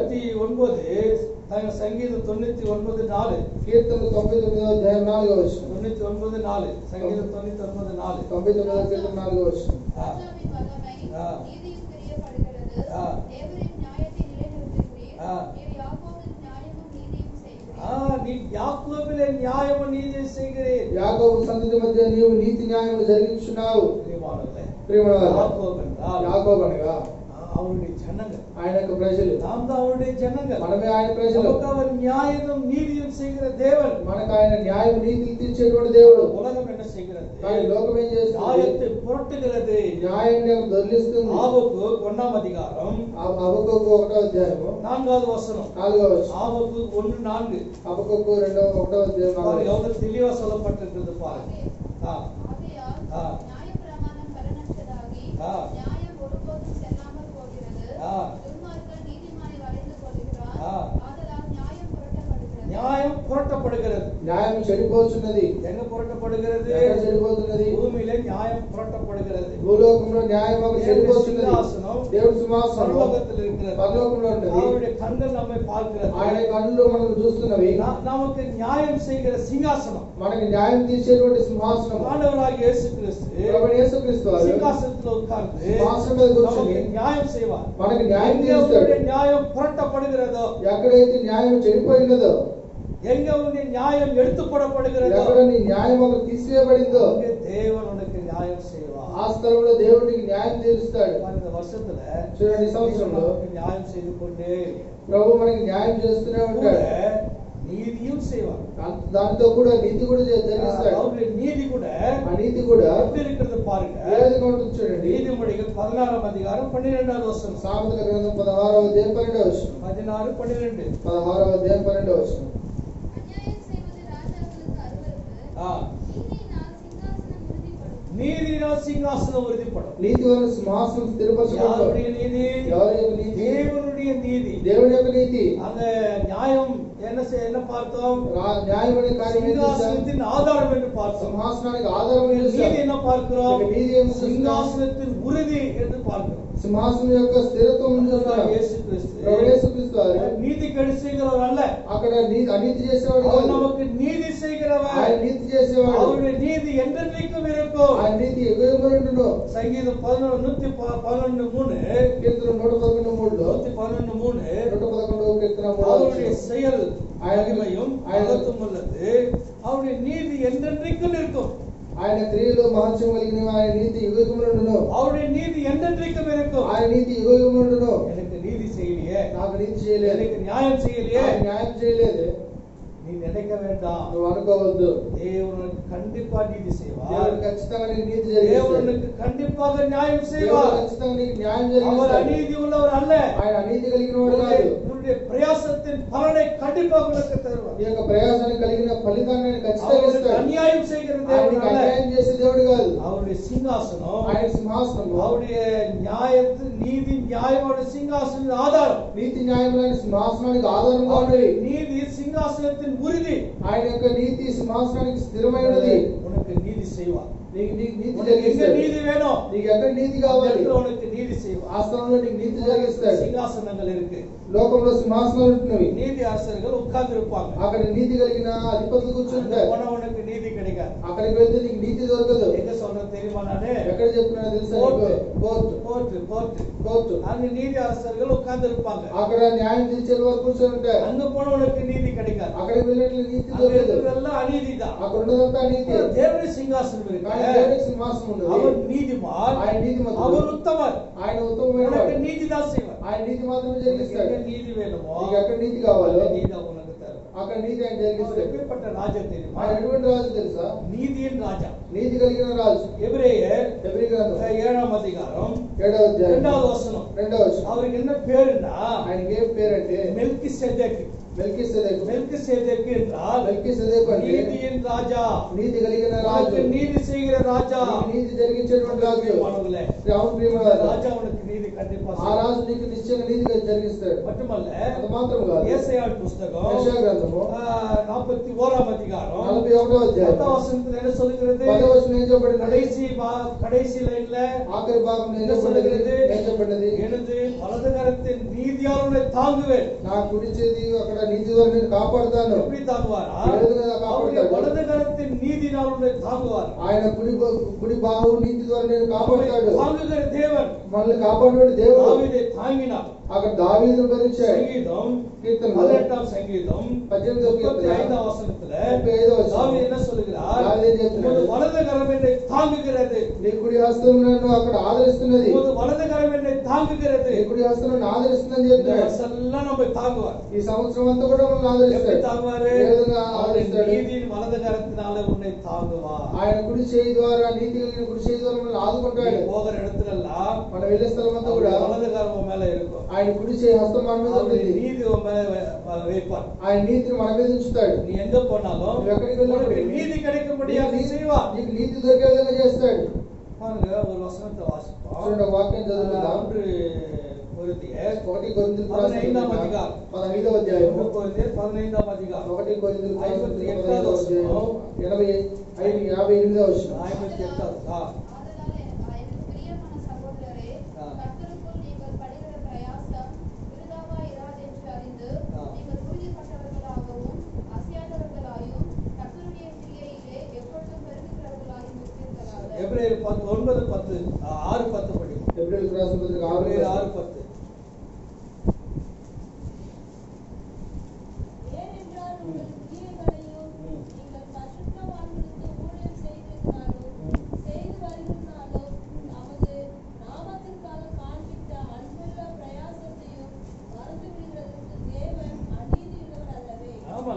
பிரயாசம் மறந்து விடுகிறதுக்கு தேவன் அநீதி உள்ளவர் அல்ல. మన ప్రేమను మర్చుటకు దేవుడు అనీతి కలిగిన అన్యాయం కలిగిన వాడు కాదు. அதுக்காக பிரயாசப்படணும். అందుకొరకు మనం ప్రయాసపడాలి. ஆண்டவருக்காக நாம் எதை பிரயாசப்படுகிறோமோ ప్రభు కొరకు మనం ఎంతగా ప్రయాసపడతామో அந்த பிரயாசத்துக்கு ఆ ప్రయాసానికి அவர் நீதி தான் செய்வார். ఆయన న్యాయమే చేస్తాడు. அது மறந்து போவதற்கு ఆయన మర్చిపోవడానికి அவர் அநீதி உள்ளவர் அல்ல. ఆయన అన్యాయస్తుడు కాదు. பிரியமானவர்களே, ప్రియమైన వాళ్ళ அவரது வலதுகரம் ఆయన కుడి హస్తం அவருடைய நீதியினால் தாங்குவார். ఆయన నీతి ద్వారా ఆదుకుంటాడు. அது அவருடைய சிங்காசனமாகப்பட்டது. ఆయన సింహాసనమైనటువంటిది. அவருடைய நீதியினால் சிங்காசனம் உறுதிப்படும். నీతిని బట్టి సింహాసనం అక్కడ స్థిరపరచబడుతుంది. நியாயமும் நீதி அவருடைய சிங்காசனத்தின் ஆதாரம். నీతి న్యాయం దాని సింహాసనకు ఆధారం. அது இந்த வருஷம் ఇక్కడికి ఈ సంవత్సరం சபைக்கு கொடுக்கப்பட்ட குறிக்கோள் வசனம், సంఘానికి ఇవ్వబడిన ఈ మూట వాగ్దానం அவர் நியாயம் செய்வார், మనకు న్యాయం తెలుస్తాడు. அவர் நீதி செய்வார். ఆయన నీతి அவர் కలిగిస్తాడు. நீதியுள்ள ராஜா. ఆయన నీతి కలిగిన రాజు. மெல்கிசேதேக்கின் முறைமைப்படி అక్కడ మిల్కీసేదెకు அவர் ప్రకారం நீதியுள்ள ராஜாவாய் ఆయన காணப்படுகிறார். నీతి కలిగిన రాజుగా కనబడుతున్నాడు. அப்படிப்பட்ட ராஜா అటువంటి రాజు நம்முடைய ராஜாவா இருக்கிறார். మన రాజుగా ఉన్నాడు. ஆண்டவராகிய இயேசு கிறிஸ்து ప్రభువైన యేసుక్రీస్తు వారు நமக்கு நீதி செய்வார். మనకు నీతి కలిగిస్తాడు. மாத்திரமல்ல, அது மாத்திரமல்ல, ஏசாயா புஸ்தகம் యెషయా గ్రంథము 9ஆம் அதிகாரம் 9వ అధ్యాయం 7ஆம் வசனம், 7వ వచనం. அவருடைய கர்த்தத்துவத்தை குறித்து நான் பார்க்கிறேன். ఆయన ఆధిపత్యాన్ని గురించి చూద్దాం. அவருடைய கர்த்தத்துவம் அப்படின்னால் ఆయన ఆధిపత్యం అనగా ஆளுகை தெலுங்குல சொல்றோம். ఆయన పరిపాలన అనగా பரிபாலனை ஆளுகை. ఆయన యొక్క పరిపాలన. அவருடைய ஆளுகை எப்பேற்பட்டது? ఆయన యొక్క పరిపాలన ఎటువంటిదంటే அவருடைய ఆளுகையில எந்த குறையும் இருக்காது. ఆయన యొక్క పరిపాలన ఎటువంటి కొరత ఉండదు. எப்படி சொல்றேன்?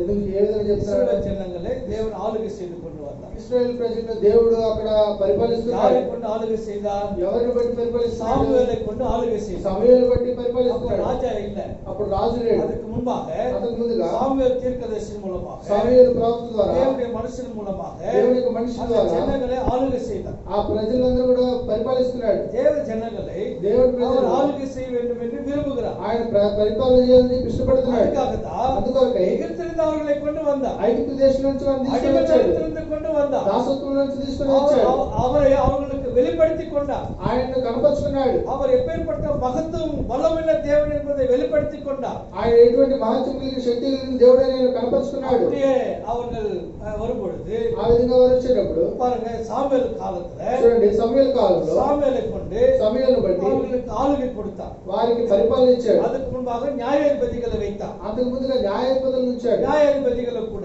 న్యాయాధిపతులను சரியாக కూడా ஆளுகை செய்யல. సరిగ్గా పరిపాలించలేదు. அதுக்கு தேவன் சாமுவேலை தெரிந்து கொண்டார். కనుక దేవుడు సమూయేలును ఏర్పరచుకున్నాడు.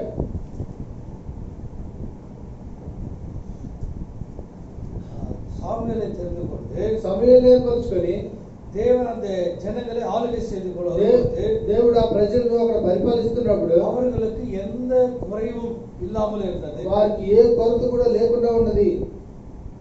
அப்படி இருந்த போதிலும் கூட ఆ విధంగా ఉన్నప్పుడు కూడా என்ன செய்தாங்க? వారు ఏం చేశారు?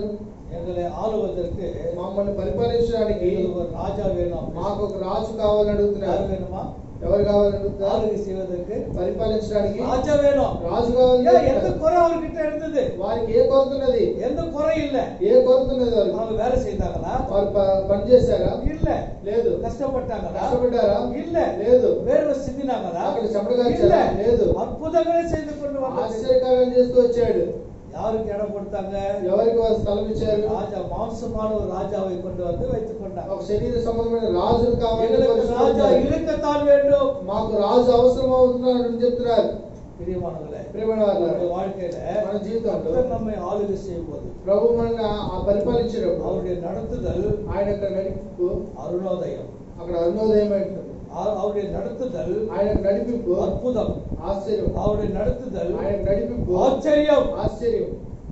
இதெல்லாம் அந்த ஜனங்கள் அங்க அறியாமல் இருந்தாங்க. ఇవన్నీ కూడా ప్రజలు ఎరుగుకుండా ఉన్నారు. எங்களுக்கு ஒரு ராஜா இருக்கத்தான் வேணும் அப்படி சொன்னாங்க. మాకు ఒక రాజు కావాలని అడుగుతున్నారు. சாமுவேலுக்கு ரொம்ப கஷ்டமாயிடுச்சு. సమూయేలుకు చాలా మనసు కష్టమైనది. என்னடா என்ன தள்ளி விடுறாங்களே? ఎందుకు వీరు నన్ను దోష వేస్తున్నారు? ஆண்டவர் சொல்றாரு, ప్రభు చెప్తున్నాడు, அவங்க உன்ன தள்ளல, వారు నిన్ను తోసివేయలేదు, நான் அவர்களை ஆளாதபடிக்கு என்னதான் தள்ளுறாங்க. నేను వారిని పరిపాలించుకున్నట్లు వారు నిన్ను తోసివేస్తున్నారని அவங்க చెప్తున్నాడు. என்னதான் தள்ளி போட்டாங்க. వారు నన్నే తోసివేస్తున్నారని చెప్తున్నాడు. தேவன் துக்கத்தோட சொன்னாங்க இந்த வார்த்தை. దేవుడు చాలా దుఃఖించి మాటలు పలుకుతున్నాడు. 1 சாமுவேல் 1 சாமுவேல் 8ஆம் அதிகாரம் 7వ అధ్యాయం 7వ வசனம். 7వ వచనం. அப்போது கர்த்தர் சாமுவேல் நோக்கி ஜனங்களிடத்தில் சொல்லுவது எல்லாவற்றையும் அவர்கள் சொல்லை கேள்.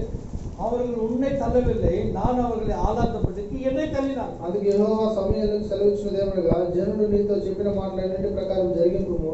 వారు నిన్ను విసర్జించలేదు కానీ తమను ఏలకుండా నన్నే విసర్జించి ఉన్నారు. நான் அவர்களை ஆளக்கூடாதபடிக்கு వారిని అక్కడ పరిపాలించకుండా நான் அவர்களை ஆளாதபடி నేను వారిని ఏలకుండా என்னை தள்ளி போட்டான். నన్ను వారు విసర్జిస్తున్నారు. நாம் அவரை தள்ளுறோமா இல்ல அவருடைய ஆளுகைக்குள்ள இருக்கிறோமா? మనం వారిని ఆయన త్రోసివేస్తున్నామా లేదా ఆయన పరిపాలనలో ఉంటున్నామా? அவருடைய ஆளுகையில எந்த குறை இருக்காது. ఆయన పరిపాలనలో ఎటువంటి కొరత வேற లేదు. ஒரு ராஜா உள்ளத்துல கொண்டு வந்து வச்சுக்கிட்டா ఇంకొక రాజు మన హృదయంలో அவன் ఉంచుకున్నట్లయితే, நம்ம ஆளுகை செய்தா ఆయన మనల్ని పరిపాలించినట్లయితే, அந்த ఆளுகையில ఆ పరిపాలనలో என்ன இருக்கா தெரியுமா? ఏముండో తెలుసా? சமாதானம் இருக்கா, సమాధానం ఉండదు, சந்தோஷம் இருக்கா, సంతోషం ఉండదు, நிம்மதி இருக்கா. నెమ్మది ఉండదు.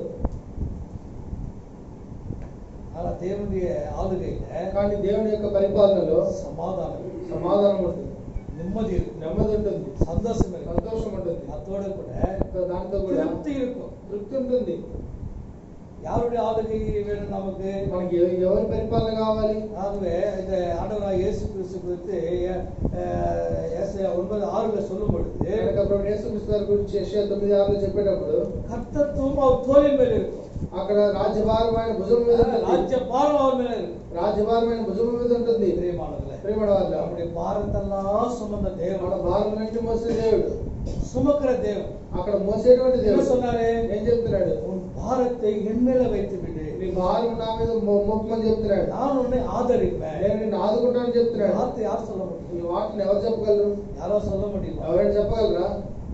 கூட பிறந்தவங்க சொல்ல முடியாது, మనతో కూడా పుట్టిన వారు చెప్పలేరు, உன் வீட்டார் சொல்ல முடியாது, నీ ఇంట్లో ఉన్నది వారు చెప్పలేరు, பிள்ளைங்க சொல்ல முடியாது, నీ పిల్లలు చెప్పలేరు, உறவினர்கள் சொல்ல முடியாது, నీ రక్త సంబంధికులు చెప్పలేరు, யாரை நேசிக்கிற அவங்க சொல்ல முடியாது. నీ ఎవరినైతే ప్రేమిస్తున్నావో వారు చెప్పలేరు. வார்த்தை என் மேல வைத்து விடுங்க, ఈ భారం నా మీద మోపము, நான் சுமக்கிறேம்மா నేను దాన్ని మోస్తాను அப்படின்னு யாரும் சொல்ல అని முடியாது. ఎవరు చెప్పలేరు. உன்னை பெற்றெடுத்த தேவன் தான் சொல்ல முடியும். నిన్ను కన్న ఆ దేవుడే చెప్పగలడు. அவர் மட்டும்தான் சொல்ல முடியும். ఆయన మాత్రమే చెప్పగలడు.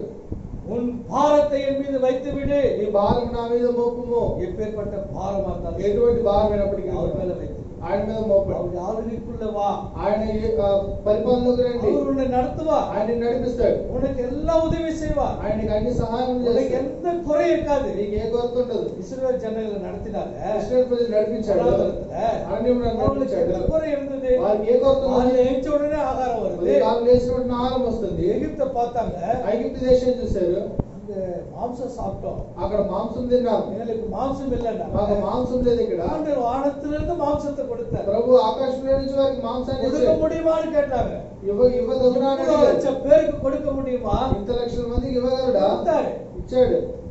எங்களுக்கு தண்ணி இல்ல அப்படின்னாங்க. మాకు నీళ్లు లేవన్నారు. கண்மலையை அடித்து தண்ணி கொடுக்கப்பட்டார். బండను అక్కడ కొట్టి దానిలో నుంచి నీరు ప్రవహింపజేశాడు. அவர்களுடைய தாகத்தை தீர்த்தார், వారి దాహాన్ని తీర్చాడు, அவருடைய பசியை వారి தீர்த்தார். ఆకలి తీర్చాడు. பிரியமானவர்களே, ప్రియమైనవారులారా, அவர்களுடைய ஆசையோட தீர்த்தார். వారి యొక్క ఆశలను కూడా ప్రభు తీర్చాడు. ஏன் நமக்கு அவர் செய்ய முடியாதா? మనకు ఆయన చేయలేడా? அவர் யார் தெரியுமா? ఆయన ఎవరు తెలుసా? நேற்றும் இன்றும் என்றும் மாறாது. నిన్న నేను నిరంతరం మారిన దేవుడు. மல்கியா మలాకీ పుస్తకం மல்கியாவின் புஸ்தகம் 2ஆம் அதிகாரம் 6ஆம் வசனம் நினைக்கிறேன். நான் கர்த்தர், நான் மாறாதவர். నేను దేవుడు, నేను మారని వాడును. அந்த வசனம் பாடுங்க, நான் கர்த்தர், நான் மாறாதவர். வசனம் சொல்லி படிங்க. 3:6. 3:6. మలాకీ గ్రంథం 3:6. நான் கர்த்தர், ஆ. நான் மாறாதவர். ஆ. ஆகையால் ஆ. யாக்கோபின் புத்திரராகிய நீங்கள் நிர்மூலமாக நான் கர்த்தர், நான் மாறாதவர். యెహోవానైన నేను మార్పు లేని వాడను. அன்றைக்கு இருந்த அந்த தேவன் தான். ఆ దినము నా దేవుడే, ஆதியும் அந்தமும் இல்லாத தேவன், ఆది అంతము లేనివాడు, ஆதியிலே இருந்தவர், ఆదిలో ఉన్నవాడు, இன்றைக்கும் இருக்கிறார். ఈ దినం ఉంటున్నాడు. அந்த ஜனங்களோட வனாந்தரத்துல ఆ இருந்தவர் ప్రజల్లో అరణ్యంలో ఉన్నవాడు, இன்றைக்கு நம்மோட கூட ఈ இருக்கிறார். దినం మనతో కూడా ఉన్నాడు. அவருடைய ஆளுகைக்கு நம்ம ஒப்பு கொடுக்கணும். ఆయన పరిపాలనకు మనం ஆகவே అప్పగించుకోవాలి. நீர் என்ன ஆளுகை செய்யும், ప్రభా నువ్వే నన్ను ఏలాలి, நம்ம ஒப்பு கொடுக்கணும். మనం అప్పగించుకోవాలి. அவருடைய ஆளுகையில ఆయన పరిపాలనలో நமக்கு என்ன இருக்கும்? మనకేముంటుంది? இந்த குறையும் இருக்காது. ఏ కొరత ఉండదు. தேவன் எல்லாவற்றையும் கொடுப்பார். దేవుడు సమస్తాన్ని ఇస్తాడు. பூமி அது நிறைவும், భూమి దాని యొక్క పరిపూర్ణత, அதில் உள்ள అందులో ఉన్న அவரு எல்லாமே அவருடையது. సమస్తం కూడా ఆయనవి. ஏன் அவர் கொடுக்க முடியாது ఎందుకు அவருக்கு? ఆయన ఇవ్వలేడా నీకు? சங்கீதம் కీర్తన గ్రంథం சங்கீதம் 24 కీర్తన గ్రంథం 24వ பூமி అధ్యాయం. அது நிறைவும் முதலாவது வசனம். కీర్తన 24వ பூமி அது நிறைவும் உலகமும் அதுல குடிகளும் கர்த்தருடையது.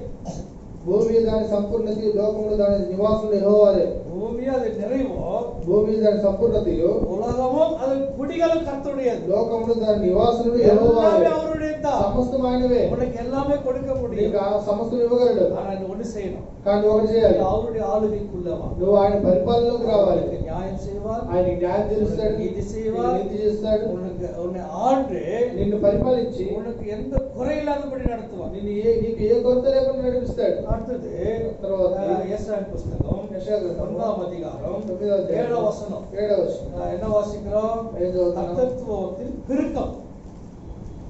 రాజ్యభారం. రాజ్యభారం చదువు. ఆయన అతడు సింహాసన ఆసీనుడై రాజ్య పరిపాలన చేయను, సైన్యములు కలిగి యెహోవా ఆసక్తి కలిగి దేన్ని నెరవేర్చును. చదువు. பெருக்கம் என்னது? ఇది మొదలుకొని వృద్ధి లేకుండా దానికి వృద్ధి, క్షేమము, వృద్ధి பெருக்கம், వృద్ధి, అభివృద్ధి. వృద్ధి உன்னை பெருக செய்கிற தேவன். నిన్ను అభివృద్ధి చేసినటువంటి దేవుడు. ஆபிரகாமுக்கு என்ன சொன்னாரு? అబ్రహాముకి ఏం చెప్పాడు? அவனை ஆசீర్వదిப்பேன், నిన్ను ఆశీర్వదిస్తాను, ஆசீர்வதிக்கவே ఆశీర్వదిப்பேன், నిన్ను ఆశీర్వదించిన ఆశీర్వదిస్తాను, பெருக செய்வேன். నిన్ను విస్తరింపజేస్తాను. பெருக செய்கிற தேவன் உன்னை. నిన్ను అభివృద్ధి పరిచేటువంటి இந்த దేవుడు. வருஷம் உனக்கு பெருக்கம் தான். ఈ సంవత్సరం నీకు అభివృద్ధి. நீ அபிவிருத்தி ஆகிறதா இந்த வருஷம். నువ్వు అభివృద్ధి అవడమే ఈ సంవత్సరం. கர்த்தத்துவத்துல ఆయన ఆధిపత్యం పరిపాలనలో பெருக்கம், నీకు அவனை అభివృద్ధి. பெருக செய்வார். ఆయన నిన్ను అభివృద్ధి పరుస్తాడు.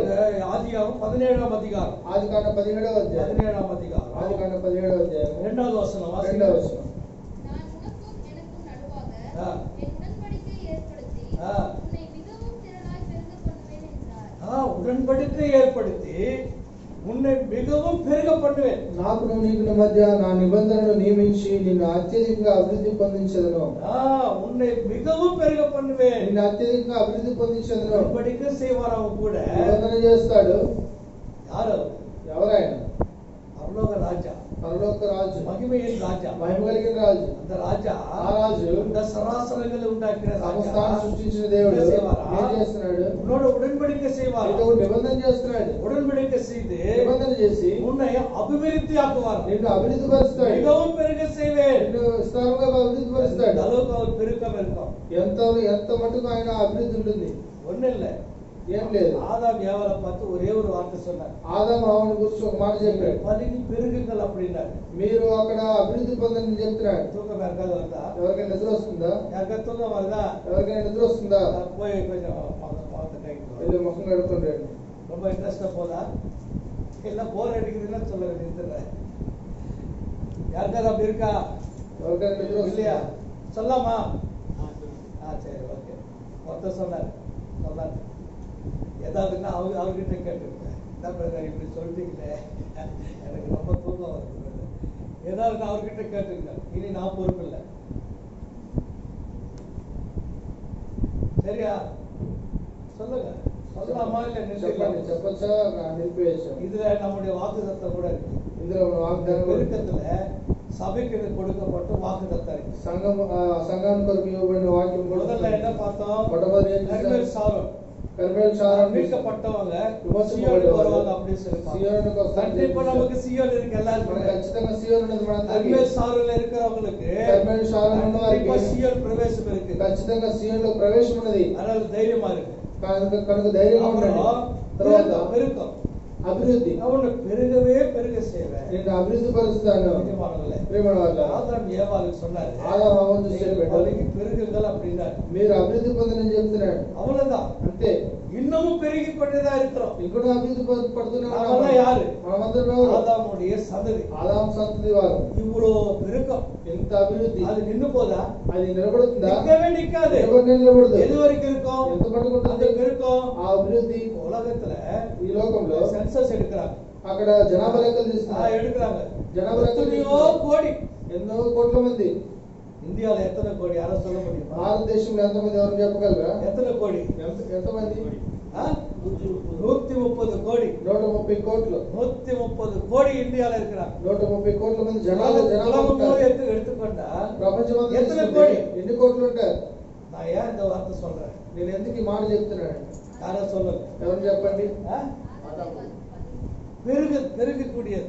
అక్కడ అభివృద్ధి గురించి அதுக்காக சொல்றேன். దాని కొరకే చెప్తున్నాను. உலகத்துல లోకంలో எத்தனை லட்சம் கோடி இருக்கிறாங்க. ఎంతో మంది లక్షలాది కోట్లాది మంది உலகம் ఉన్నారు. இருக்கிற வரைக்கும் பெருகிக் கொண்டே இருக்கும். లోకమున్నంత వరకు అభివృద్ధి పొందుతూ இந்த ఉంటారు. வார்த்தை தான். చిన్న మాటే. அப்ப யார் இருந்தாங்க? అప్పుడు ఎవరున్నారు అక్కడ? ஆதாம் ஏவாள் மட்டும்தான். ఆదాము హవ్వ మాత్రమే ఉన్నారు. நீங்கள் பலுகி பெருகுங்கள். మీరు అభివృద్ధి పొందండి. அப்புறம் తర్వాత ஆதாமுக்கு ஆபிரகாம் கிட்ட வரும். అబ్రహాముకు వద్దాం. ஏசாயா புஸ்தகம் యెషయా గ్రంథం 51. 51వ అధ్యాయం. ஏசாயா புஸ்தகம் 51. యెషయా గ్రంథం 51వ என்ன అధ్యాయం. சொல்றாருன்னா ఏం చెప్తున్నారంటే ரெண்டாவது வசனம். రెండవ వచనం. உங்கள் தகப்பனாகிய ஆபிரகாமையும் ஆ. உங்களை பெற்ற சாராளையும் நோக்கி பாருங்கள். அவன் ஒருவனாய் இருக்கையில் ஆ. நான் அவனை அழைத்து ஆ. அவனை ஆசீர்வதித்து ஆ. அவனை பெருக பண்ணினேன். பாருங்க. మీ తండ్రి అయిన అబ్రహాము సంగతి ఆలోచించుడి, మిమ్మల్ని కరిగిన శారాన్ని ఆలోచించుడి. అతడు ఒంటరి ఉండగా నేను అతన్ని పిలిచితిని, అతన్ని ఆశీర్వదించి అతనిని ఎక్కువ మంది ఎగునట్లు చేస్తుని. அவன் ஒருவனாய் இருந்தான். అతడు ఒంటరి ఉండగా அவனுக்கு இனிமே பிள்ளை பிறக்காது. అతనికి ఇక మీదట పిల్లలు కలగరు, పిల్లలు కలగరు. శరీరం సెత్తు పోయి, శరీరం చనిపోయింది. సారాలకు శరీరం సెత్తు పోయి, సారాయి కూడా శరీరం ఆబ్రహాముకు శరీరం సెత్తు పోయి, అబ్రహాము కూడా శరీరం చనిపోయింది. ஆண்டவர் எப்பேற்பட்டவர்னா కానీ దేవుడు ఎటువంటి వాడంటే ஒரு வார்த்தை சொன்னாருன்னா ఒక మాట చెప్పాడంటే அந்த వార్த்தை ఆ మాట நிறைவேறும். నెరవేరుతుంది. அவன் ஒருவனாய் இருந்தான். ఆయన ఒంటరి ఉన్నాడు. நான் அவனை அழைத்தேன். నేను అతన్ని పిలిచాను. அவனை అழைத்தது மட்டுమல்ல, ఆయన పిలిచింది మాత్రం அவனை కాదు, பெருக பண்ணினேன். ఆయన అభివృద్ధి పరిచాను. பிரியமானவர்களே, ప్రియమైనవారులారా, ஆதாம் ஏவாளுக்கு நம்ம சரி அவங்களுக்கு శరీరం செத்து போல, அவங்க இள వయసు. ఆదాము హవ్వలకు కూడా వారి శరీరం చనిపోలేదు, వారు యవ్వనంలో ఉన్నారు. அப்போதான் ஆண்டவர் அவங்களை உருவாக்குனாரு. ఎందుకంటే అప్పుడే కదా వారిని ప్రభు నిర్మించాడు. இள వయసు కనుక వారికి యవ్వన వయసు. காலத்துல இருக்கும் அவங்க పీరియడ్ல ఆ దినాల్లో వయసు ఏరాது కుறையாது. ఆ వయసు పెరగదు, ஒரே తరగదు, వయసు தான் இருக்கும். ఒకే వయసు. பாவம் வந்ததுனால தான் పాపం వచ్చినందుని బట్టి వయసుனுடைய ரேஞ்ச மாறி போச்சு. ఆ వయసు కూడా మారుతూ వచ్చింది. 80 வருஷம் 90 வருஷம் 80 సంవత్సరాలు 90 సంవత్సరాలు. அதான் மோசே சொல்றாரு. అదే మోషే చెప్తున్నాడు. அதிக பலம் இருந்தா అధిక బలమైనట్లయితే கூட இருக்கும். కొద్దిగా కూడా எதனால? ఎందుకొరకు? பாவம் வந்ததுனால. పాపం వచ్చింది కాబట్టి. ஆதாம் ஏவாள் இருக்கும்போது ఆదాము హవ్వ ఉన్నప్పుడు அவங்களுக்கு వయసు ఏరాது. వారికి వయసు పెరగలేదు. ஆண்டவர் எப்படி உருவாக்குனாரோ ప్రభు ఏ విధంగా నిర్మించాడో அவ்வளவுதான் இருந்தோம். ఆ విధంగానే ఉన్నారు. பாவம் வந்த பிறகு పాపం వచ్చిన எல்லாம் తర్వాత மாறி போச்சு. అంత మారిపోయింది. ஆதாமுக்கு ஒரு குறிப்பிட்ட நாட்கள் வந்தது. ఆదాముకు కొన్ని దినాలు వచ్చినవి.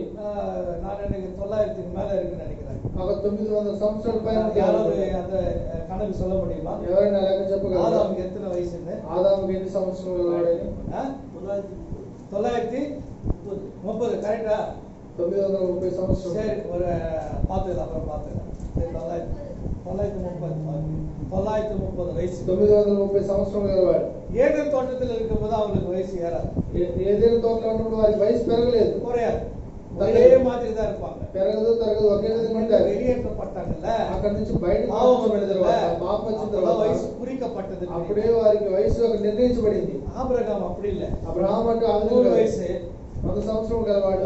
శరీరం செத்து போச்சு. శరీరం బలహీనమైంది. இனிமே புள்ள பிறக்காது. దీని తర్వాత సంతానం அது என்ன కలిగింది. பார்க்கிறோம்? అక్కడ ఏం చూస్తున్నాం? அவன் ஒருவனாய் இருந்தான். అతను ఒంటరి ఉన్నాడు. அவனை அழைத்த, నేను అతను పిలిచాను. அவனை ஆசீர்వதிச்ச, అతను அவனை ఆశీర్వదించాడు. பெருக பண்ணினேன். అతను అభివృద్ధి చేశాడు.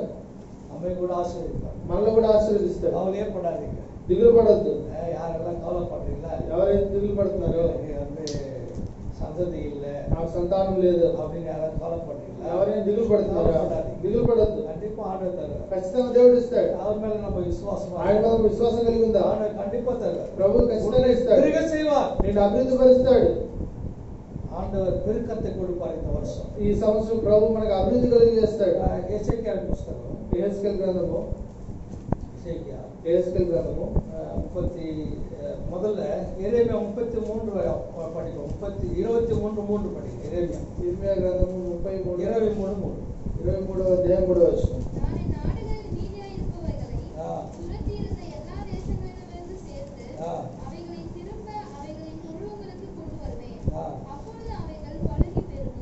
இவங்க யாருன்னா பின்வாங்கி போனவங்க మీరు వెనకబడ్డవారు அவங்களே கொண்டு வருவாங்க. వారిని కూడా ముందుకు తీసుకొని వస్తారు. பின்வாங்கி போனவங்க అక్కడ వెనక జారిపోయిన వారు తొడుగుకు తీసుకొని கொண்டு వస్తారు. வருவார். ఆయన దొడ్లకు తీసుకొని వస్తాడు. தேவனுடைய வீட்டுக்கு கொண்டு வருவார். దేవునికి తీసుకొని వస్తాడు. அவங்களே பெருக செய்வார். వారిని కూడా అభివృద్ధి పరుస్తాడు. பின்வாங்கி போனவங்க யாராவது இருந்தா கூட వెనక జారిపోయిన వారు கவலைப்படாதீங்க. దిగులు పడొద్దు. இந்த வருஷம் ఈ సంవత్సరం உங்களே கொண்டு வந்து మిమ్మల్ని కూడా తీసుకొని உங்களே వచ్చి தேவனுடைய வீட்டுக்கு கொண்டு வந்து మిమ్మల్ని కూడా దేవునికి తీసుకొని நிறுத்தி వచ్చి నిల్చొని உங்களே பெருக செய்வார். మిమ్మల్ని కూడా వృద్ధి పరుస్తాడు. தேவனுடைய பெருக எவ்வளவு பெருசு.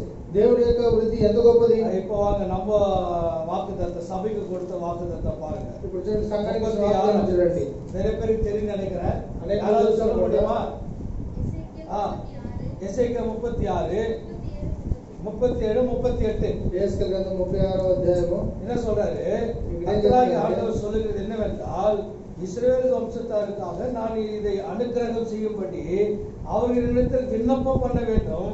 மந்தை பெருகுது போல அவர்கள் மனிதரை பெருக பண்ணுவேன். ప్రభువు యెహోవా సెలవిచ్చినదేమనగా, ఇశ్రాయేలీయులను నేను ఇలాగు చేయు విషయములలో వారిని నా యొద్ద విచారణ చేయనిత్తును. గొర్రెలు విస్తరించినట్లుగా నేను వారిని విస్తరింపజేస్తాను. மந்தை பெருகுது போல நான் அவர்களை பெருக பண்ணுவேன். గొర్రెలు విస్తరించే విధంగా వారిని నేను విస్తారం చేస్తాను అంటున్నాడు.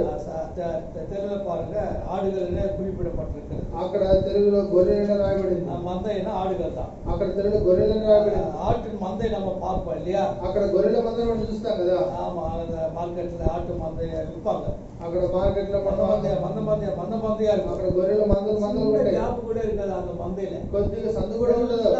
ஒட்டி கொண்டே இருக்கும். అన్ని కూడా అక్కడ దగ్గరగా ఉంటాయి. எண்ணத்துக்கு கஷ்டமா இருக்கும். అక్కడ లెక్క పెట్టడానికి కష్టంగా ఉంటుంది. பிரிச்சாதான் எண்ண முடியும். దాని వేరు పరిస్థితులు లెక్క அது పెట్టగలరు. வரைக்கும் అంత మటుకు அந்த மந்தை ఆ మంద ஒன்னா இருக்கும். అది ఒకటిగా ఉంటుంది. அந்த மந்தை பெருகுது போல நான் உங்களை பெருக பண்ணுவேன். చూడండి, ఆ గొర్రెల మంద విస్తారం ఉన్నట్లు నేను విస్తారం చేస్తాను అంటున్నాడు. ஒருத்தர் சொன்னாரு, ఒక ఆయన చెప్పాడు. யோசம் அதை கேட்டாரு. என்ன యోషంలో ఒక ఆయన అడిగారు, எத்தனை பேர் வராங்க? బ్రదర్ ఎంతమంది వస్తున్నారు? 50 பேர் 60 பேர் வராங்க. ఒక 50-60 మంది వస్తున్నారు బ్రదర్ అన్న. அடுத்த வருஷம் இந்த வருஷம் 200 பேர் வரணும். ఈ సంవత్సరం 200 మంది రావాలంట. வேண்டாம் brother. వద్దు బ్రదర్. எதுக்கு? ఎందుకు? ஏன் அப்படி சொல்றீங்க? ఎందుకు అలా చెప్తున్నారు?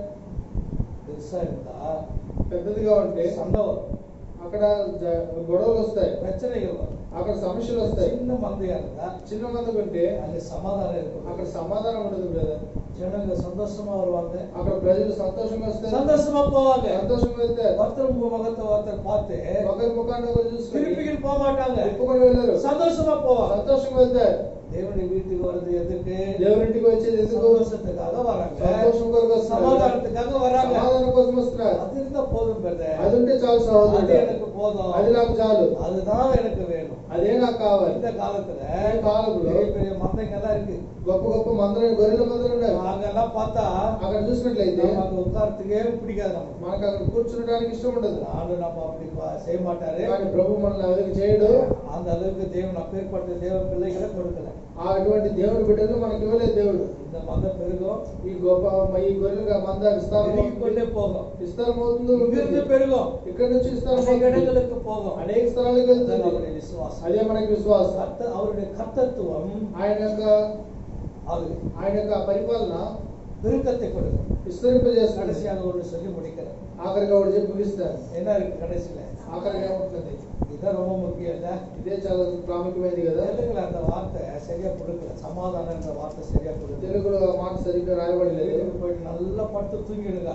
ఇంటికి వెళ్ళి బాగా இன்னைக்கு எந்த மீட்டிங் கிடையாது. ఈ దినం ఏ మీటింగ్ లేదు. வீட்டுக்கு போயிட்டு ఇంటికి వెళ్ళి சந்தோஷமா படுத்து தூங்குங்க. సంతోషం నిద్రపోండి. அதுதானே?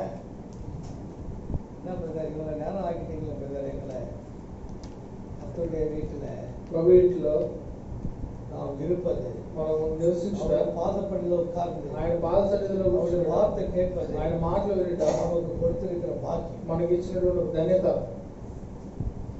ஆசீர்வாதம் பிரதர் ஃபோன் பண்ணேன். ఆశీర్వాదం సోదరు ఫోన్ చేశారు. பிரதர் బ్రదర్ எத்தனை மணிக்கு பிரதர் இன்னைக்கு? ఎన్ని గంటలకు స్టార్ట్ చేస్తారు? 10 மணிக்கு போனேன். 10 గంటలకు ప్రారంభిస్తాం. அவர் என்ன சொன்னாருன்னா, ఆయన ఏం చెప్పాడంటే, கொஞ்சம் லேட்டா முடியுங்க அப்படின்னாரு. కొద్దిగా లేట్గా ముగించండి అని చెప్పాడు. என்ன பிரதர்? ఎందుకు బ్రదర్? అవును బ్రదర్. అవును బ్రదర్, தேவனுடைய வீட்டுல இருக்கிற பிரதர் దేవుని ఇంట్లో ఉండాలి బ్రదర్. லேட் ஆனாலும் பரவாயில்ல, లేట్ అయినా పర్వాలేదు. அவரு ఓకే పట్టారు. ఆయన ఒక ఆయన సరే అని చెప్పారు. நீங்கெல்லாம் ஓகே பண்றீங்களா? మీరందరూ సరే అంటున్నారా? என்ன ஓகே பண்றதா புஷ்டிகளே? வாக்கியம் பாடுறேன். அதான் முஸ்லிம்ல இருக்க வாசனை இருக்குது. மொத்தம் முடிஞ்சு யாருக்கு இருக்குதோ இல்லையோ சாரோனுக்கு இருக்கும். ஏன்னா இருக்குது இப்படியெல்லாம் போட்டு வாங்குறாரு அப்படின்னா சந்தோஷமா இருக்கு. సంతోషం ఉండండి. சரி, சமாதானம். సమాధానం கடைசியா சமாதானம். ఆఖరిగా సమాధానం. ஆளுகையில ఆయన పరిపాలనలో சமாதானம். సమాధానము. அவர் மெல்கிசேதேக்கின் முறைப்படி ఆయన మెల్కీసెదెకు நீதி ప్రణాళిక ప్రకారం மட்டுமல்ல, నీతి కలిగిన రాజు அவர் మాత్రం என்ன కాదు. ராஜாவா இருக்காரு? ఆయన ఏ రాజుగా ఉంటున్నాడు? சாலேமின் ராஜா. షాలేం రాజుగా ఉంటున్నాడు. சாலேமின் ராஜா. షాలేమిన్ రాజు. இது பாருங்க, ప్రియమైన వాళ్ళారా, சாலேம் சமாதானம். షాలేం అనగా సమాధానం. ஒரு இடத்துல சாலேமின் பேர் வச்சாங்க சபைக்கு. ఒక స్థలంలో షాలేం అని చెప్పి సంఘానికి పేరు పెట్టారు. பார்த்தா என்னடா இந்த சபைக்கு சாலேமின் பேர் வச்சாரு ஒருத்தர். ఏంటి సంఘానికి షాలేం అని చెప్పి పేరు పెట్టారే ఒక ఆయన? சபையில சமாதானமே ఈ இல்லையே. సంఘంలో సమాధానమే లేదే. இன்னொரு சபையோட கூட சமாதானமே இல்லையே. ఇంకో సంఘంతో కూడా సమాధానం లేదే. சாலேம் எப்படி வைப்பாங்க? షాలేముని ఏ విధంగా పెడతారు? சமாதானம் இருக்கிற இடத்துல சாலேம் இருக்கணும். షాలేం అని సమాధానం ఉన్న చోట్ల పెట్టారు. சமாதானமே இல்லாத இடத்துல, సమాధానం లేనటువంటి ఒక సంఘంలో, பிரச்சனைகள் இருந்த இடத்துல సమస్యలు కలిగిన ఒక సంఘంలో சமாதானம் அப்படின்னு பேர் வச்சா సమాధానం అని పేరు పెడితే அது எப்படி அது సాధ్యமாகுமா? అది ఏ విధంగా సాధ్యమవుతుంది? అవదు. நம்முடைய ராஜா, మన రాజు, அவர் சமாதானத்தின் ராஜா. ఆయన సమాధానం కలిగిన రాజు. ஆக ఆయన விலையம் சொல்றான். బిలాము చెప్తున్నాడు, விலையம் இல்ல, பாருங்க, ஆதியாகமும் யாக்கோபு சொல்றான்னு நினைக்கிறேன் அந்த வார்த்தை. ஆதியாகமும் ఆది కాండము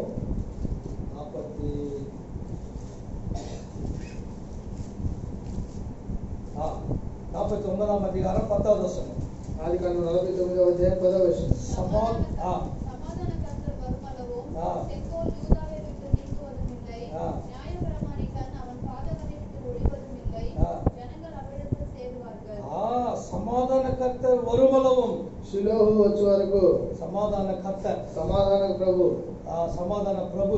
సమాధాన ప్రభు. యేసయ్య 9:6 యెషయా గ్రంథం 9:6 அவருக்கு లో பேரு ఆయనకు ఒక పేరు சமாதான பிரபு. సమాధాన ప్రభు. அவர் இந்த உலகத்துல ఆయన ఈ లోకంలో சொன்னாரு, என் சமாதானத்தையே உங்களுக்கு నా கொடுக்கிறேன், సమాధానాన్ని మీకు ఇస్తున్నాడు, என்னுடைய సమాధాனத்தையே உங்களுக்கு నా கொடுக்கிறேன். సమాధానంనే మీకు ఇస్తున్నాడు. பிரியமானவர்களே, ప్రియమైన వాళ్ళారా, அவர் நமக்கு சமாதானம் கொடுக்கிறார். ఆయన మనకి సమాధానాన్ని ఇస్తున్నాడు. எல்லாவற்றிலும் நமக்கு சமாதானம் வேணும். అన్నింటిలో మనకు సమాధానం అవసరమైనది. குடும்பங்கள்ல కుటుంబాల్లో சமாதானம் இல்லாதனால సమాధానం లేనందున பிரச்சனைகள், సమస్యలు వస్తున్నాయి, சண்டைகள், అక్కడ గొడవలు వస్తున్నాయి, கோபங்கள், కోపములు వస్తున్నాయి, கண்ணீர், కన్నీరు, வேதனை. వేదన.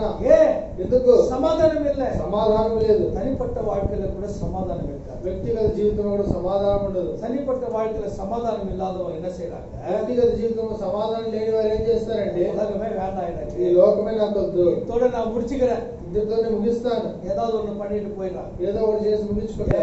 ఎందుకు? சமாதானம் இல்லை. సమాధానం లేదు. பிரியமானவர்களே, ప్రియమైన వాళ్ళ 2021 வருஷத்துல 2021 సంవత్సరంలో தேவன் நமக்கு சமாதான பிரபு, దేవుడు మనకు సమాధానకర్త, சமாதான கர்த்தர். సమాధాన ప్రభు. எல்லாவற்றிலும் சமாதானம், సమస్తంలో సమాధానం, எங்க போனாலும் சமாதானம். ఎక్కడికి వెళ్ళినా సమాధానం. அதுக்கேற்ற மாதிரி நாமும் சமாதானமா இருக்கணும். దానికి తగిన విధంగా మనం కూడా సమాధానం சில ఉందాం. பேர் சமாதானம் பேர் வச்சுக்குவாங்க, కొంతమంది సమాధానం అని పేరు யார் கூடவே சமாதானமா ఎవరితో இருப்பாங்க, కూడా సమాధానం ఉండరు. எங்க பார்த்தாலும் பிரச்சனை தான் வைப்பாங்க. ఎక్కడ చూసిన సమస్యలే ఏర్పరుస్తారు. ప్రియమైన వాళ్ళ, அப்படிப்பட்டவர்கள் அல்ல, మనం అటువంటి వారం కాదు. தேவனுடைய మన பிள்ளைகள். దేవుని బిడ్డలు. தேவன் நமக்கு சமாதான கர்த்தர், దేవుడు మనకు సమాధాన ప్రభు. அவர் நமக்கு சமாதானத்தை கொடுப்பார். ఆయన మనకు సమాధానం ఇస్తాడు. குடும்பத்துல சமாதானம், ఇది మొదలుకొని సమాధానం, குடும்பத்துல சமாதானம், కుటుంబంలో సమాధానం, தனிப்பட்ட வாழ்க்கையில వ్యక్తిగత சமாதானம், జీవితంలో సమాధానం, தேசத்துல சமாதானம். దేశంలో సమాధానం. நான் சொன்னார் చెప్పారు. யாத்ரா லேவியராகும் 26ஆம் அதிகாரம், లేవి కాండం 26వ అధ్యాయంలో, தேசத்துக்கு சமாதானத்தை கொடுப்பேன். నేను దేశంలో సమాధానం சமாதானம் దయచేస్తాను. இல்லாத தேசம், సమాధానం లేని ஆண்டவர் దేశం சொன்னாரு, కానీ ప్రభు நான் చెప్తున్నాడు, தேசத்துக்கு சமாதானத்தை கொடுப்பேன். ఆయన దేశంలో సమాధానం ఇస్తాడు. 26ஆம் அதிகாரம் లేవి కాండం 26వ 6வது అధ్యాయం வசனம், 6వ వచనం. தேசத்தில் சமாதானத்தை கட்டளையிடுவேன், దేశంలో మీకు క్షేమం కలుగు చేస్తాను. தத்தளிக்க பண்ணுவார் இல்லாமல் படுத்துக் கொள்வீர்கள், మీరు పండుకున్నప్పుడు ఎవడు మిమ్మల్ని భయపెట్టాడు. துஷ்டமிருகங்கள் தேசத்தில் இராதபடி ஒழிய ఆ பண்ணுவேன். దేశంలో దుష్టు మృగం లేకుండా చేస్తున్నావు.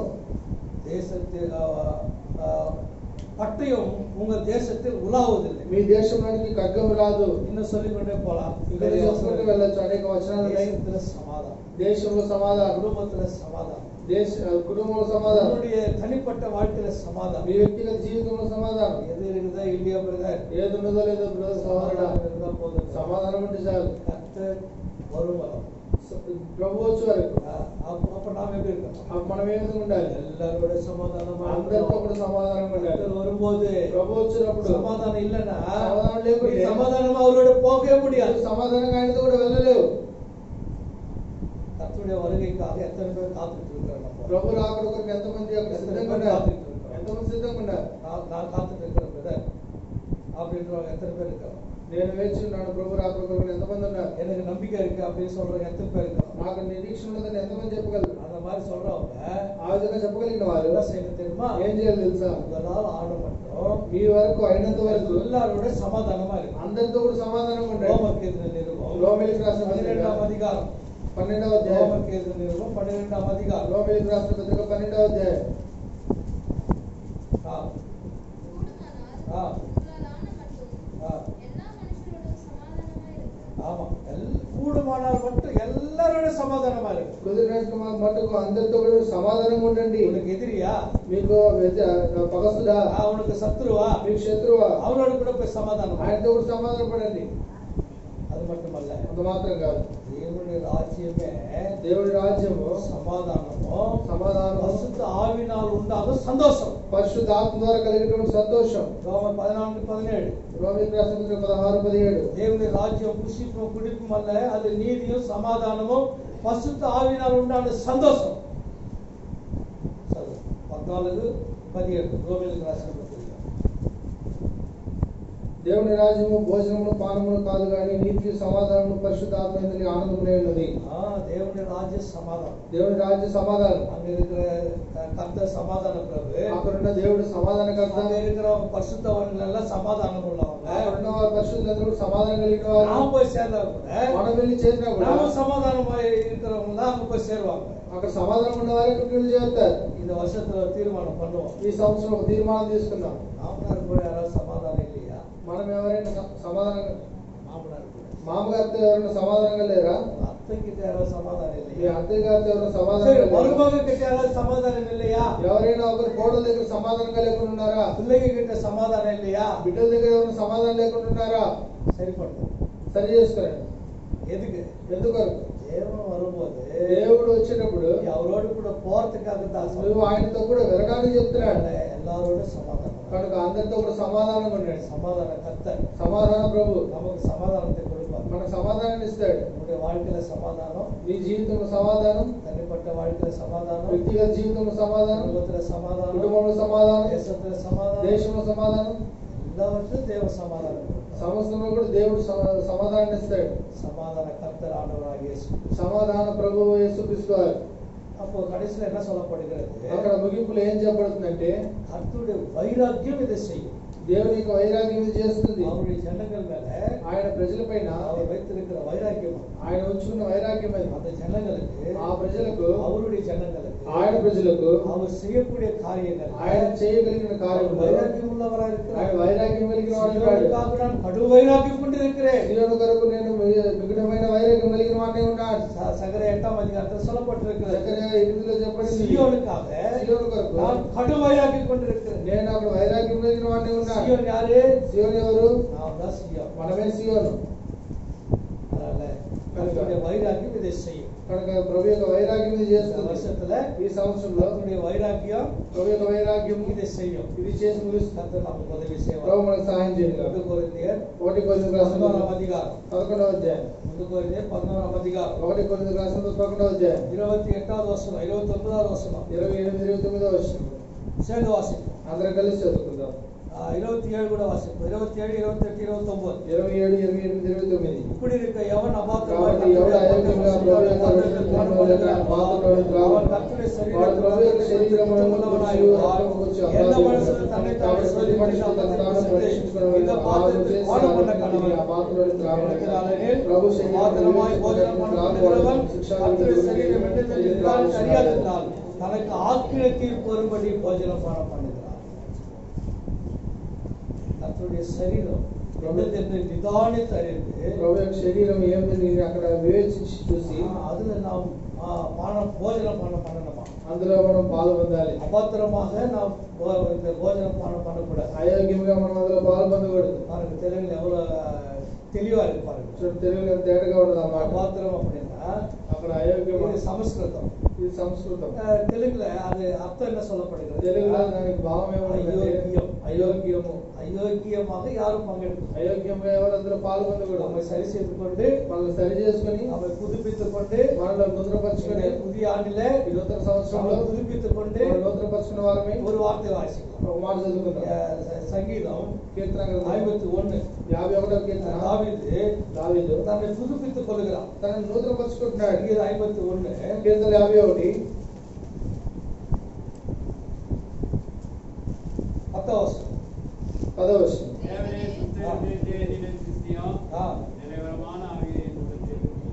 என்ன கேக்குறான்? ఏమడుగుతున్నాడు ఇక్కడ? నిలవరమైన ఆవియేను పుదుపియం కేకుறான். స్థిరమైన మనసును నూతన పుట్టించమని చెప్తున్నాడు. పుదుపియం నూతన పరచుమని చెప్తున్నాడు. నూతన సంవత్సరంలో ఆమె పుదుపిத்துக்கணும். మనం నూతన పరచుకోవాలి. பழசெல்லாம் எடுத்து போடுங்க. అక్కడ పాతవన్నీ కూడా తీసివేయండి. எல்லாம் புதுசு கொண்டு வருவோம். సమస్తం కూడా నూతనంగా తీసుకొద్దాం. புது இருதயத்தை கொண்டு வருவோம். నూతన హృదయాన్ని తీసుకొద్దాం. பழைய இருதயத்தை எடுத்து போடுவோம். పాత హృదయాన్ని ஒரு తీసుకొద్దాం. தீர்மானத்துக்குள்ள வருவேன். ఒక తీర్మానంలోకి వద్దాం. இனி நான் புது மனுஷன். ఇక మీద నేను నూతన మనిషిని. 2021 ఆండు 2021 సంవత్సరంలో புதிய மனுஷன். నేను ఒక నూతనమైన మనిషిని. புதிய சிருஷ்டி. నేను ఒక నూతన సృష్టి. ஆண்டவரே என்ன புதுப்பியும். ప్రభువా నూతన పరచుము. என் உள்ளத்துல உன் ஆவியை வையும். నా హృదయంలో నీ ఆత్మ నుంచుము. நான் புது மனுஷனா வாழணும். నేను నూతన మనిషిగా జీవించాలి. நம்ம யாரையும் பார்க்கணும். మనం పరీక్ష చూసుకుందాం. நம்ம சரி செய்து கொள்வோம். మనం సరి చేసుకుందాం. நம்முடைய தவறுகளை మన తప్పిదాలను நாம் సరి செய்து கொள்வோம். మనం సరి చేసుకుందాం. தன் தவறுகளை உணர்கிறவன் யார்? అప్పుడు వారి తప్పులను గ్రహించువాడేవాడు. தன் பிழைகளை உணர்கிறவன் யார்? ఆయన యొక్క తప్పిదములను గ్రహించువాడేవాడు. 19వ సంగీతం 19వ కీర్తన 12వ వచనం. 19వ కీర్తన 12వ వచనం. தன் பிழைகளை உணர்கிறவன் யார்? மறைவான குற்றங்களுக்கு நீங்களாக்கும். తన పొరపాట్లు కనుగొనగలవాడేవాడు. నేను రహస్యముగా చేసిన తప్పులు క్షమించి నన్ను నిర్దోషంగా తీర్చును. மறைவான குற்றங்களுக்கு நீங்களாக்கும். రహస్యమైన పాపం రహస్యంగా చేసిన తప్పులు క్షమించుము. தன் பிழைகளை உணரணும். తన పొరపాట్లను గ్రహించాలి. உணர்ந்து గ్రహించి மறைவான குற்றங்களுக்கு అక్కడ రహస్యమైన పాపములకు நீங்களாக்கி கொள்ளணும். మనల్ని అక్కడ వ్యతిరేకపరచుకోవాలి. கர்த்தருக்கு எல்லாம் பகிரங்கமா தான் இருக்கும். దేవుడికి అంత కూడా బహిరంగంగా ఉంటుంది. அவருடைய கண்கள் ఆయన కన్నులు எங்கும் உலாவிக் கொண்டிருக்கிறது. భూమి అంతా తిరుగులాడుతున్నది. நல்லவரையும் தீயோரையும் எல்லாரையும் பார்க்கிறது. మంచివారిని చెడ్డవారిని అందరూ చూస్తున్నారు. மனுஷன் பார்க்க முடியாது. మనుషులు చూడలేదు. மனுஷனுக்கு அத்தனை கண்கள் இல்ல. మనుషునికి అంత కన్నులు లేవు. மனுஷனுக்கு நான் தப்பித்துக் கொள்ளலாம். మనుషునికి మనం తప్పించుకోగలము. கர்த்தருக்கு முன்னால் நான் தப்பித்துக் கொள்ள దేవునికి முடியாது. ముందుగా మనం తప్పించుకోలేము. மறைவான குற்றங்களுக்கு நீங்களாம். రహస్య పాపములను అక్కడ క్షమించు. நம்ம சரி செய்து கொள்வோம். మనం సరి చేసుకుందాం. புது விதமாக నూతనముగా புதிய தீர்மானத்தோடு నూతనమైన తీర్మానంతో நம்ம புதுப்பித்துக் கொண்டவர்களாக నూతనపరచుకున్న వారమే இதில் பங்கெடுப்போம். ఈ వరలో పాల్గొందాం. வருஷம் நமக்கு பெரிய ஆசீர்வாదம். ఈ సంవత్సరం మనకు గొప్ప ఆశీర్వాదం ఉంటుంది. அவர் ஆசீர்வாதத்தை பெற்று ஜீவிக்க கர்த்தர் நமக்கு உதவி ఆ செய்வார். విధంగా ఆశీర్వాదం పొంది జీవించడానికి ప్రభు మనకు సహాయం చేయగలరు.